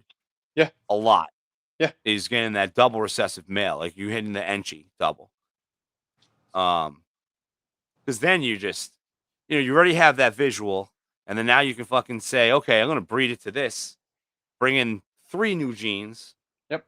And they just know that she's gonna sit on the bench till she's ready, and once she's fucking ready, then bam, visual to het on both sides, you know, making Yep. your odds even better. Yep. But You just gotta we will build see. and see what gets thrown your way each season. And sometimes you miss, sometimes you do great, and when you do great, you keep it all. Yeah. And that's I the mean- beauty of working with big numbers. Because at least you're gonna like it's not if I produce something fucking badass, it's when. It's Right. inevitable to happen. Yep. Yeah. You know that the at some point the odds are going to have no choice but to be in your favor, because eventually you'll move to a position where it's either a rigged pairing or it's so dang close to a rigged pairing you're guaranteed to hit what your goal is. And that's when you get there, that's when you get to have the most fun, because everything that you've been working towards till then, for the most part, you've probably kept. And if you hit the Yeah. end result, well, then you can start mixing in everything that you kept back into it and expanding. And then that's when you get to really have a lot of fun. And then every clutch is just, holy crap, look at this one. Holy crap, look at this one. Instead of all right, we got another piece. We're 1 year away from this. All right, we got another piece. We're 2 years away from that. Yeah. Let's Let's hold back this male. This male is going to be great for the project. Now he's breeder size. You put him in, he's laying on the opposite side of the fucking tub. He's not going to breed. I remember when we started in 17, like for real started. I kept a fair amount back, but nothing crazy. Then 18 hit, and I let my imagination just kind of run, and I think we held back probably 2/3 of what we produced. Holy shit. And I then thought I was bad. oh yeah, no, in the beginning years, I was there's I still do it on occasionally. There's sometimes where a clutch hatches and I'm like, I don't have any of Mine. yeah, mine. The entire clutch. Like I had somebody message me. It's happened almost every year for the last 2 years now. And they're like, hey, what happened to clutch insert a number? And I'm like, nothing happened to it. Why? Well, I don't see it for sale or listed, or what's going on with it? Oh no, none of them are for sale. Yeah, they're all holdbacks. They're all holdback. What? You keeping all of them? That was a 9 egg clutch. Yeah, I know. It was 3.6. I'm sorry. Yeah, I like one big thing I can't wait, because I know it's going to happen eventually, but I can't wait to hit that double recessive combo in a female and then have that double recessive male ready to breed to it, Yep. So then you get like just a full fucking clutch, because I haven't done that yet. No, I Like, I've haven't never either. bred clown to clown. I never bred pied to pied. I still haven't Nope. had it where I'm like, okay, every egg is recessive. Right. Nope. I haven't. I take that back. I've had a ghost clutch. I've had my ghost stuff is my furthest recessive project, so I take that back. I've had ghost clutches that was ghost to ghost, so I knew. And one of them was a rigged deck. It was the super chocolate male, so everything was ghost, everything was chocolate. But no, I haven't had a clutch where, or another recessive where it was visual to visual. I'm still not even on clown. I'm closer for sure. Desert Ghost, I could, but it would be kind of stupid. I mean, not from a breeder standpoint, but from people would look at it as a waste of the Desert Ghost, because it would be yellow belly to yellow belly Desert Ghost. So it would be an ivory Desert Ghost or yellow belly Desert Ghosts or Desert Ghosts. So I mean, it wouldn't be a wasted pairing, but the ivory Desert Ghosts probably, to a breeder, they would probably be okay, but to anybody else, because it's just going to be a white freaking snake. Yeah. I mean, there's not much else. Desert Ghost doesn't add pattern. Yeah, imagine you breed that to a super asphalt Desert Ghost, Why do you think and then a whole fucking clutch of just Freeway Desert Ghost. Holy shit. Well, we have the shot at that next year. It'll be Oh my God. Inchy Asphalt Het to Yellow Belly Visual. So I'm hoping. Oh yeah. I need to see a Desert Ghost. I need to see a Desert Ghost come out of the egg. Oh, dude, it'll. Oh man, it's they're gorgeous when they first come out. No doubt, but every ball python has that is just insane beautiful after that first shed. Desert Ghost is like that on steroids. Like, and then they just get better, and it Yeah. is the most insane. Like every time I open either one of the Yellow Belly Desert Ghost tubs, I'm like, God, you guys. And like I said, the female's pushing 1,000 grams now, and she's brighter than when she hatched. It's amazing. I'm like, oh, and she's just clean as can be. Oh, I love that girl. She has so many. Like that's like a female I wish I would have hatched like 4 more of. Just 'cause I can think of so many things that I would love to have, either yellow belly combo hets or double hets. And it's like having one. It's like, I mean, I know what the original project was, and now it's like, Chris, you shot yourself short. Because I sold some female desert ghosts from that clutch, and I think I even sold a yellow belly desert ghost from that clutch, female. Yeah. Because I couldn't. That year, I could not keep as many back as I wanted to because we had a really good year, like a killer year. Like I think we held back almost 60. Fuck. I want to say 50 or 60. This year is the first year I wrote down on the hatch card on the back of every hatch card when they were laid what I wanted from that clutch. So if it was I wanted a male X, a female this, and if there's multiples, then I'll keep multiple females. And so when they hatched, if I didn't hit it, I didn't keep it. Because Yeah. I had to put some control because I was like, okay, you started this venture with 75 or so snakes.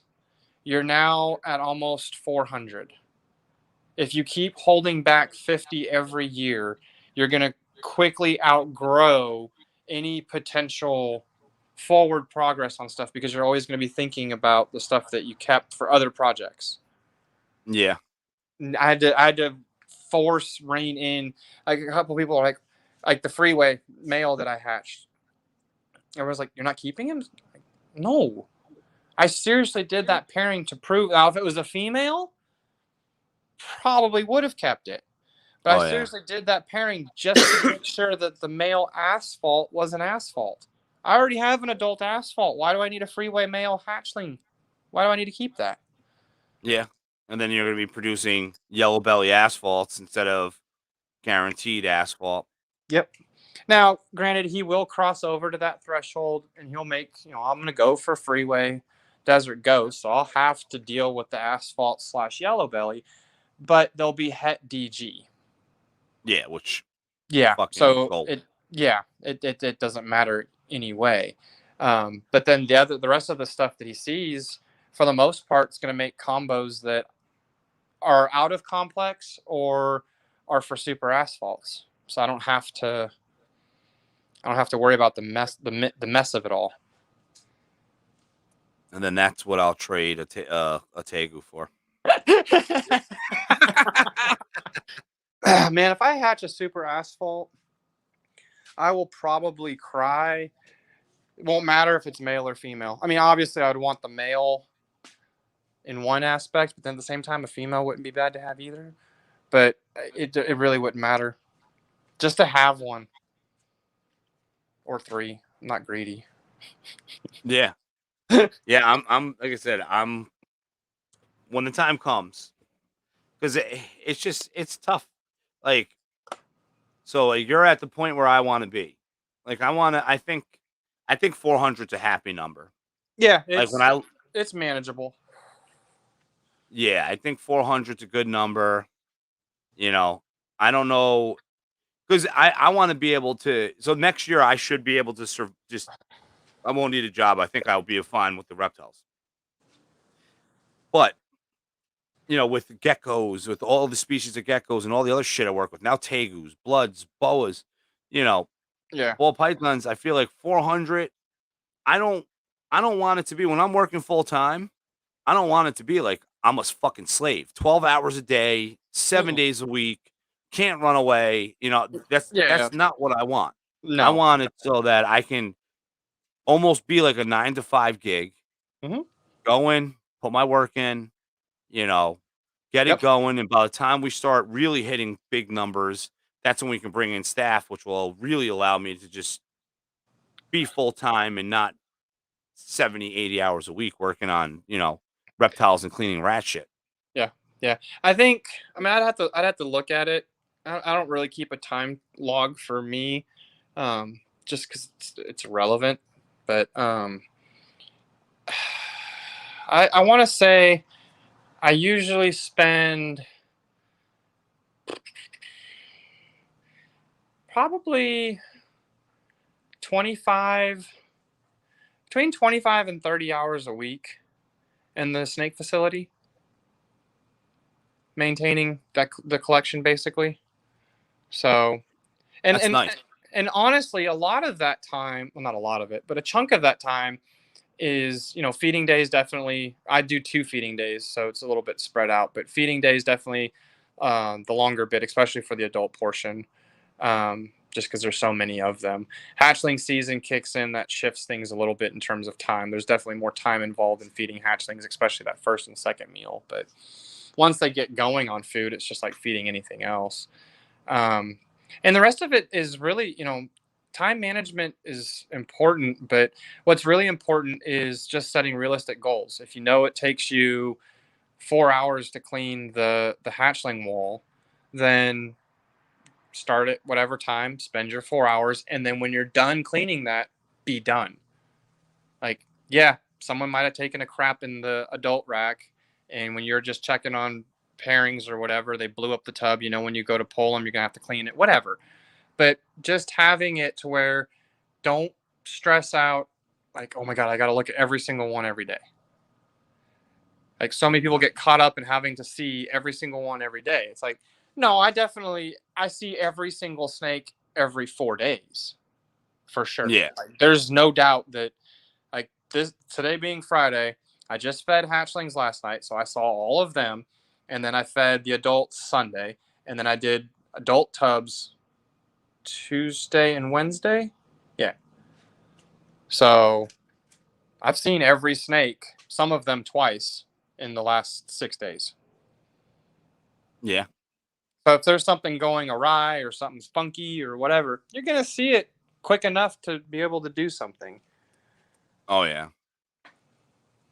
Yeah, that's what I look forward to. I mean, I like as this company grows, it's funny because it started with ball pythons, but then crescent geckos kind of took off, Yeah. Yeah. you know, and then now ball pythons have overpassed crescent geckos, and while all this has been going on, now I'm up to, I don't know, 50 gargoyles. Oh, Jesus. So, we deal with big numbers. I produce over 300 crescent geckos a year. Golly. We have But crested geckos. That's enough.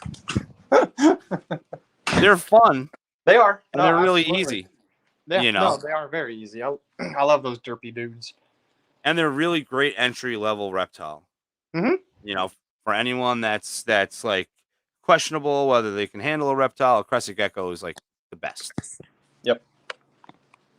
But Chris, I think we got to cut this short now because it's pretty late.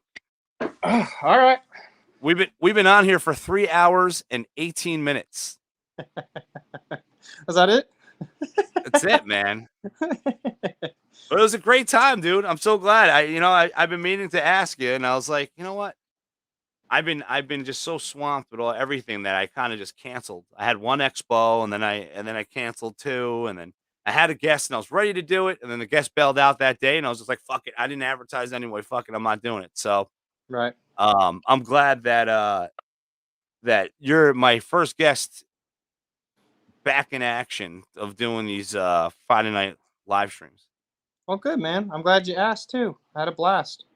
Hell yeah, man. Are you coming to Arlington in September? I can't. No, I know it's a hike for you. I just figured I'd ask. Yeah, I mean that last trip, the great people in this reptile community chipped in money so me and my family can go out there. Oh, okay. And we were able to have our first family vacation, 6 days in Texas, That's and nice. it was fucking awesome. But I'm back on the grind. Like I said, I mean next year I should be able to do, with the females I have lined up. I have a lot of double recessive females that will be ready. Maybe, 2022 season, we're talking minimum 20, 25 females. Nice. So when I start producing numbers with those, it's going to put us in a better spot where I can say, you know what, fucking, I'm flying to Arlington for 3 days and fucking Right. going hanging out. But right now it's just not in the cards, and it's fine. Yep. But I can't wait because I see these expos. Like that's the hardest thing I think the hardest part of expos is watching everybody's fucking Facebooks and Instagrams and all the pictures they're posting with each other. Yeah. Yeah. You Yeah. No, like so real quick, and I know you need to go or cut it, but Daytona has been on my bucket list for years. And last year we knew we couldn't do it. So I didn't have it in my mind. The year before it was possible. This year it was on the list until we moved. And then I was like, there's no way. I was like, because we're literally going to be doing an expo 4 weeks after we move, and we'll still be dealing with everything else after the move and all of that, and then school getting back. I was like, nope, there's just no way this year.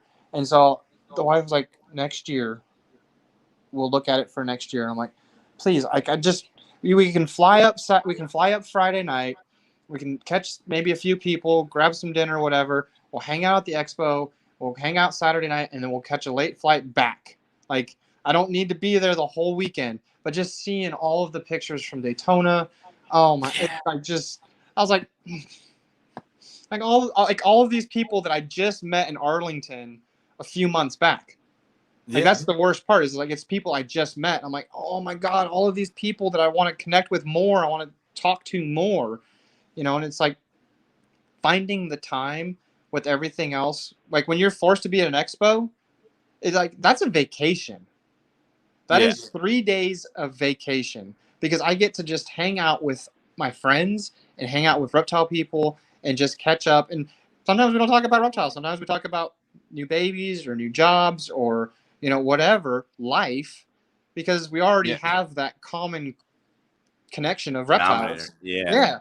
So it just makes the conversation so much smoother. All of a sudden you've been talking to somebody, like when I met you, like we just randomly started talking and then 30 minutes flies by. Yeah. It's like, and that's what the whole weekend is like. And as a vendor, it's like that even more because people are everywhere. Like I can't go to get a freaking snack without stopping and having a conversation 5 times. Oh yeah. But that's what it's about, man. And so, yeah, I feel you. It's like seeing the pictures pop up from shows that I want to go to or that I not necessarily vend, just to go. And I was like, oh man, like there's so many of the herp shows here, and it's like Conroe's one, the Slidell's another one. There's a couple of them, and it's like 7 to 9 hour drive, and it's like I can't take off any more time. Like I just between the when we expanded the 2 shows already, I wasn't sure how it would work out. So far, we've done 2 this year. We got 1 coming up, and then 1 more in October. So I'll have a better gauge of all of that because I'm always worried about inventory. It's like, well, I have enough animals at that time of a show to make it worth the show having me there and me going there. It's like the last thing I want to do is do either venue wrong by me taking a spot and only bringing 10 animals.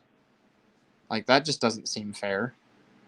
Yeah. So fortunately, this year landed really good. We have a really good inventory count. We're going to Arlington with over 50 available animals.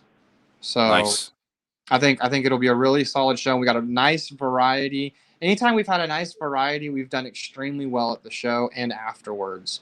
So I'm really pumped for this next Arlington. That and it's going to be even bigger and crazier. So It should be cool because no one had shit at the last one. Everyone had yeah, like it was rough. It was the wrong. It was fucking the well. COVID, man. It was the wrong time to have that show because that was the February show, but it got delayed. Oh, I see. Yeah. So it was just the wrong time of it's yeah. So September, that and everyone's clutches and seasons are starting to shape up. So I think it'll be a really good show. I'm excited for it. I'm just excited to get back and see everybody. Like Oh yeah. I I wish I'll I be was 4 hours from Arlington, man. That fucking Arlington was. My daughter still tells me, "Oh, I want to move to Texas." Like and our weather, it was fucked up because while we were down there, the weather was colder than when it was in New York. New York was actually warmer than Arlington, but we like I said, I mean, put it this way: if I can hop on a plane and go out there and fucking hang out for a weekend, it would be game. But it's just Yep. you No, figure it's yep. I understand how it goes, man. I'm in the same boat with just adding shows. It's like I want to, but it's just not in the cards this year. Like there's so many shows yeah. I want to add that it's not. I can't even see straight. I just there's other states that I want to visit shows at, and it's just not in the cards. Just multiple of reasons, and Oh yeah. most of it revolves around time. It's like you can only get so big and maintain everything with the time you have, and you just have to know when you can't do it. And I think that's something that more people should take into consideration when working with animals is don't force the growth, let the growth come naturally. Yeah, I mean, I got the best advice from my buddy Ryan. My buddy Ryan owns an energy drink that's actually available in Texas. Grenade. Oh no, it's called Grip. It's called Okay. Grip energy drink. Yeah, I've seen it. So we were out camping, quad riding, and drunk around a campfire when that idea came up. Yeah, and so when I started DMJ Reptiles, I asked him. I said, what's your best advice for someone that's starting a company? And his advice was, don't mushroom. And I said, what does that mean? He said, well, when a mushroom grows, it grows nice and then it expands, right? Yep. But if a mushroom grows too fast, it gets top heavy and tips over. Yep. So as a business owner, you don't want to grow too fast that you can't handle it Nope. because then it's just going to tip over and crash. And that was like the best advice. And that's why, I mean, this is my 5th year producing. I'm hopefully going to hit 16 clutches, but I started with 3 clutches, then I hit 5 clutches and 8 Yep. clutches and 12 clutches and 15. And, I don't want to grow too fast because I love it. Yeah. Yeah. And as soon as I start not loving it, then I know that I went wrong somewhere. Yep. Especially that I've been in it as long as I've been and still love it. Yeah. And somebody asked me that. I think it was on the on Brian's channel how long I've been in it, and it's a short but long answer. The short version is 24 years, 23 years. The long answer is that I've had reptiles in my life for that long. I started collecting ball pythons I got my first one in 98. I still have her. And then I got kind of added one or two here and there, but I had a huge collection of other stuff. I hadn't really figured out what I wanted to keep primarily. And then it kind of just slowly gravitated, and all of a sudden I had 20 of them. And that was in like 08, 09 We moved out here in 12 and we had 30. And now we have just under 400. It's a lot of fucking snakes. It's crazy. So just to, sometimes the perspective is the piece people miss, that they think it happens overnight, and it doesn't. It's years and years and years and years of keeping and caring. And if you're going to stay in it, you're going to hit a long road.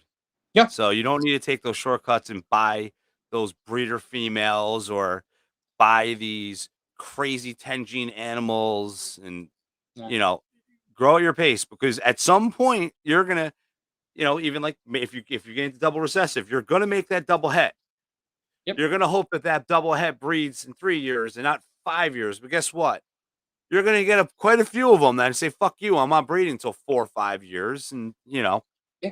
Well, just to kind of piggyback on that, I've purchased, I'm going to say breeder ready / almost breeder ready female. So anything over 1,000 grams.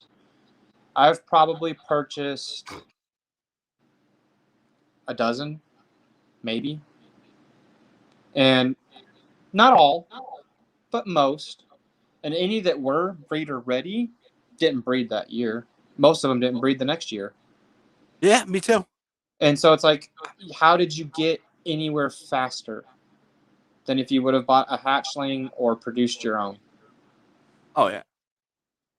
You wouldn't have. People don't sell great breeders. Like, not typically, no. Typically. No. Unless they max out and their holdbacks make them kick them out. Right. Yeah. Yeah. They're like, but other than that, yeah. Oh, this one slugged out 2 years in a row. Fuck it, it's going. Yeah. I just shipped she just got it yesterday. Yeah, yesterday. Corey Martin at Corey Martin Reptiles. I just love Corey. I do too.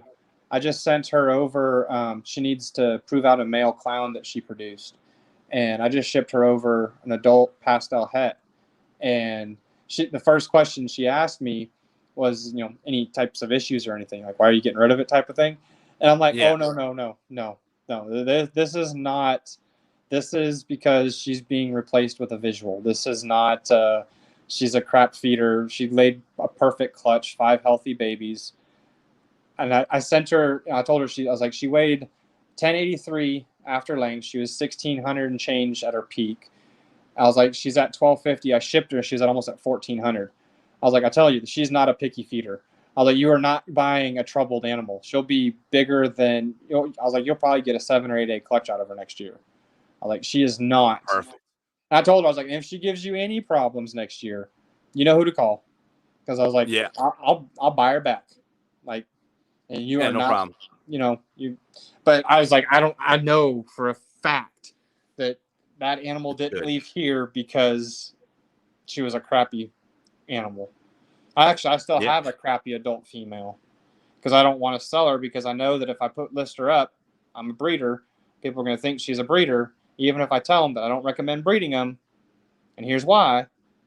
They're going to still try to breed her. And then next year, well, Chris McDougle at Snake and Stein Reptiles sold me this breeder female, and she slugged out. No, I don't need it. So she stays here. Yeah, I have a couple like that. She slugged out. She's never produced a healthy egg. So she's 9 years old, and she'll be here until she dies. I had a hypo like that, and luckily I found someone that was not a breeder, just wanted a big snake. Yeah, that's what I'm hoping to find is, at an expo or something, find that kid that's looking for an adult but doesn't, want to spend $1,000 because it's a proven breeder, blah, blah, blah, blah, blah. Okay, buddy, I got one for you. But that day hasn't come yet. That's literally what she's waiting for, is for me to find that person that just wants a big pet. Oh, yeah. But anyway, my brother, I won't keep you if you need to go. Yeah, man. I gotta be up early. We got a bunch of. I was supposed to feed yesterday, and I didn't feed today either. So it's tomorrow, and then geckos are every other day. So we have geckos, and then tomorrow's tegu feeding, and then so I have rat room tomorrow, so I'm golden. Rat room. we have to deal with that because we put shelving in for our. I also have axolotls, so I'm gonna Yeah, be yeah. breeding axolotls. So we went with like the shelving, like the Home Depot shelving. Mhm. So like I cut them all nice, so the tubs slide all perfect in, so I can slide my tubs out. But I took them off a full size 6-foot table, and since I put the air conditioner on one and I put the axolotls and other shit on the other, that fucking 6-foot table is just sitting on its side in the rodent room. Like we didn't even get to it. So Yeah, I'm like, no, I I don't want just that shit in the way because rodent cleaning day is like business, Like Yep. I want to go in, I want to do it, I want to get the fuck out. Yep. Yeah, I just switched out one of the tables in the snake room for my shipping table with shelves and little buckets and stuff. And so the old table I was using, it's literally sitting in the middle of the snake room right now, and it's becoming a catch-all. I'm like, okay, this is why I don't have tables in here that aren't Yep. purposely built for something to be, because it just Specific. stuff just gets set on it when you're walking by. Yeah. Like right now, it's got cards and it's got tubs and stuff getting ready for this upcoming season. I got to get situated and ready, but I'm like, it never ends. Yeah. I mean, hey, it keeps our brains going, right? Yep, I've always said I don't like having idle hands. Yeah. Fucking crazy. Yes, It's sir. fun. Always. But definitely thank you so much. And it was a great time, man. I'm glad we got to talk. Yeah, for sure, man. Absolutely. If you need anything in the future, just give me a holler. Hell yeah, man. Definitely. Well, thank you very much, man. Have a great night. You too, brother. Take care. Later, man. Later. So that was fucking awesome. I hope you guys enjoyed it. I did. And I hope you all have a great night. And hopefully everything works out. And I'll see you next Friday. So you all have a safe weekend. See you all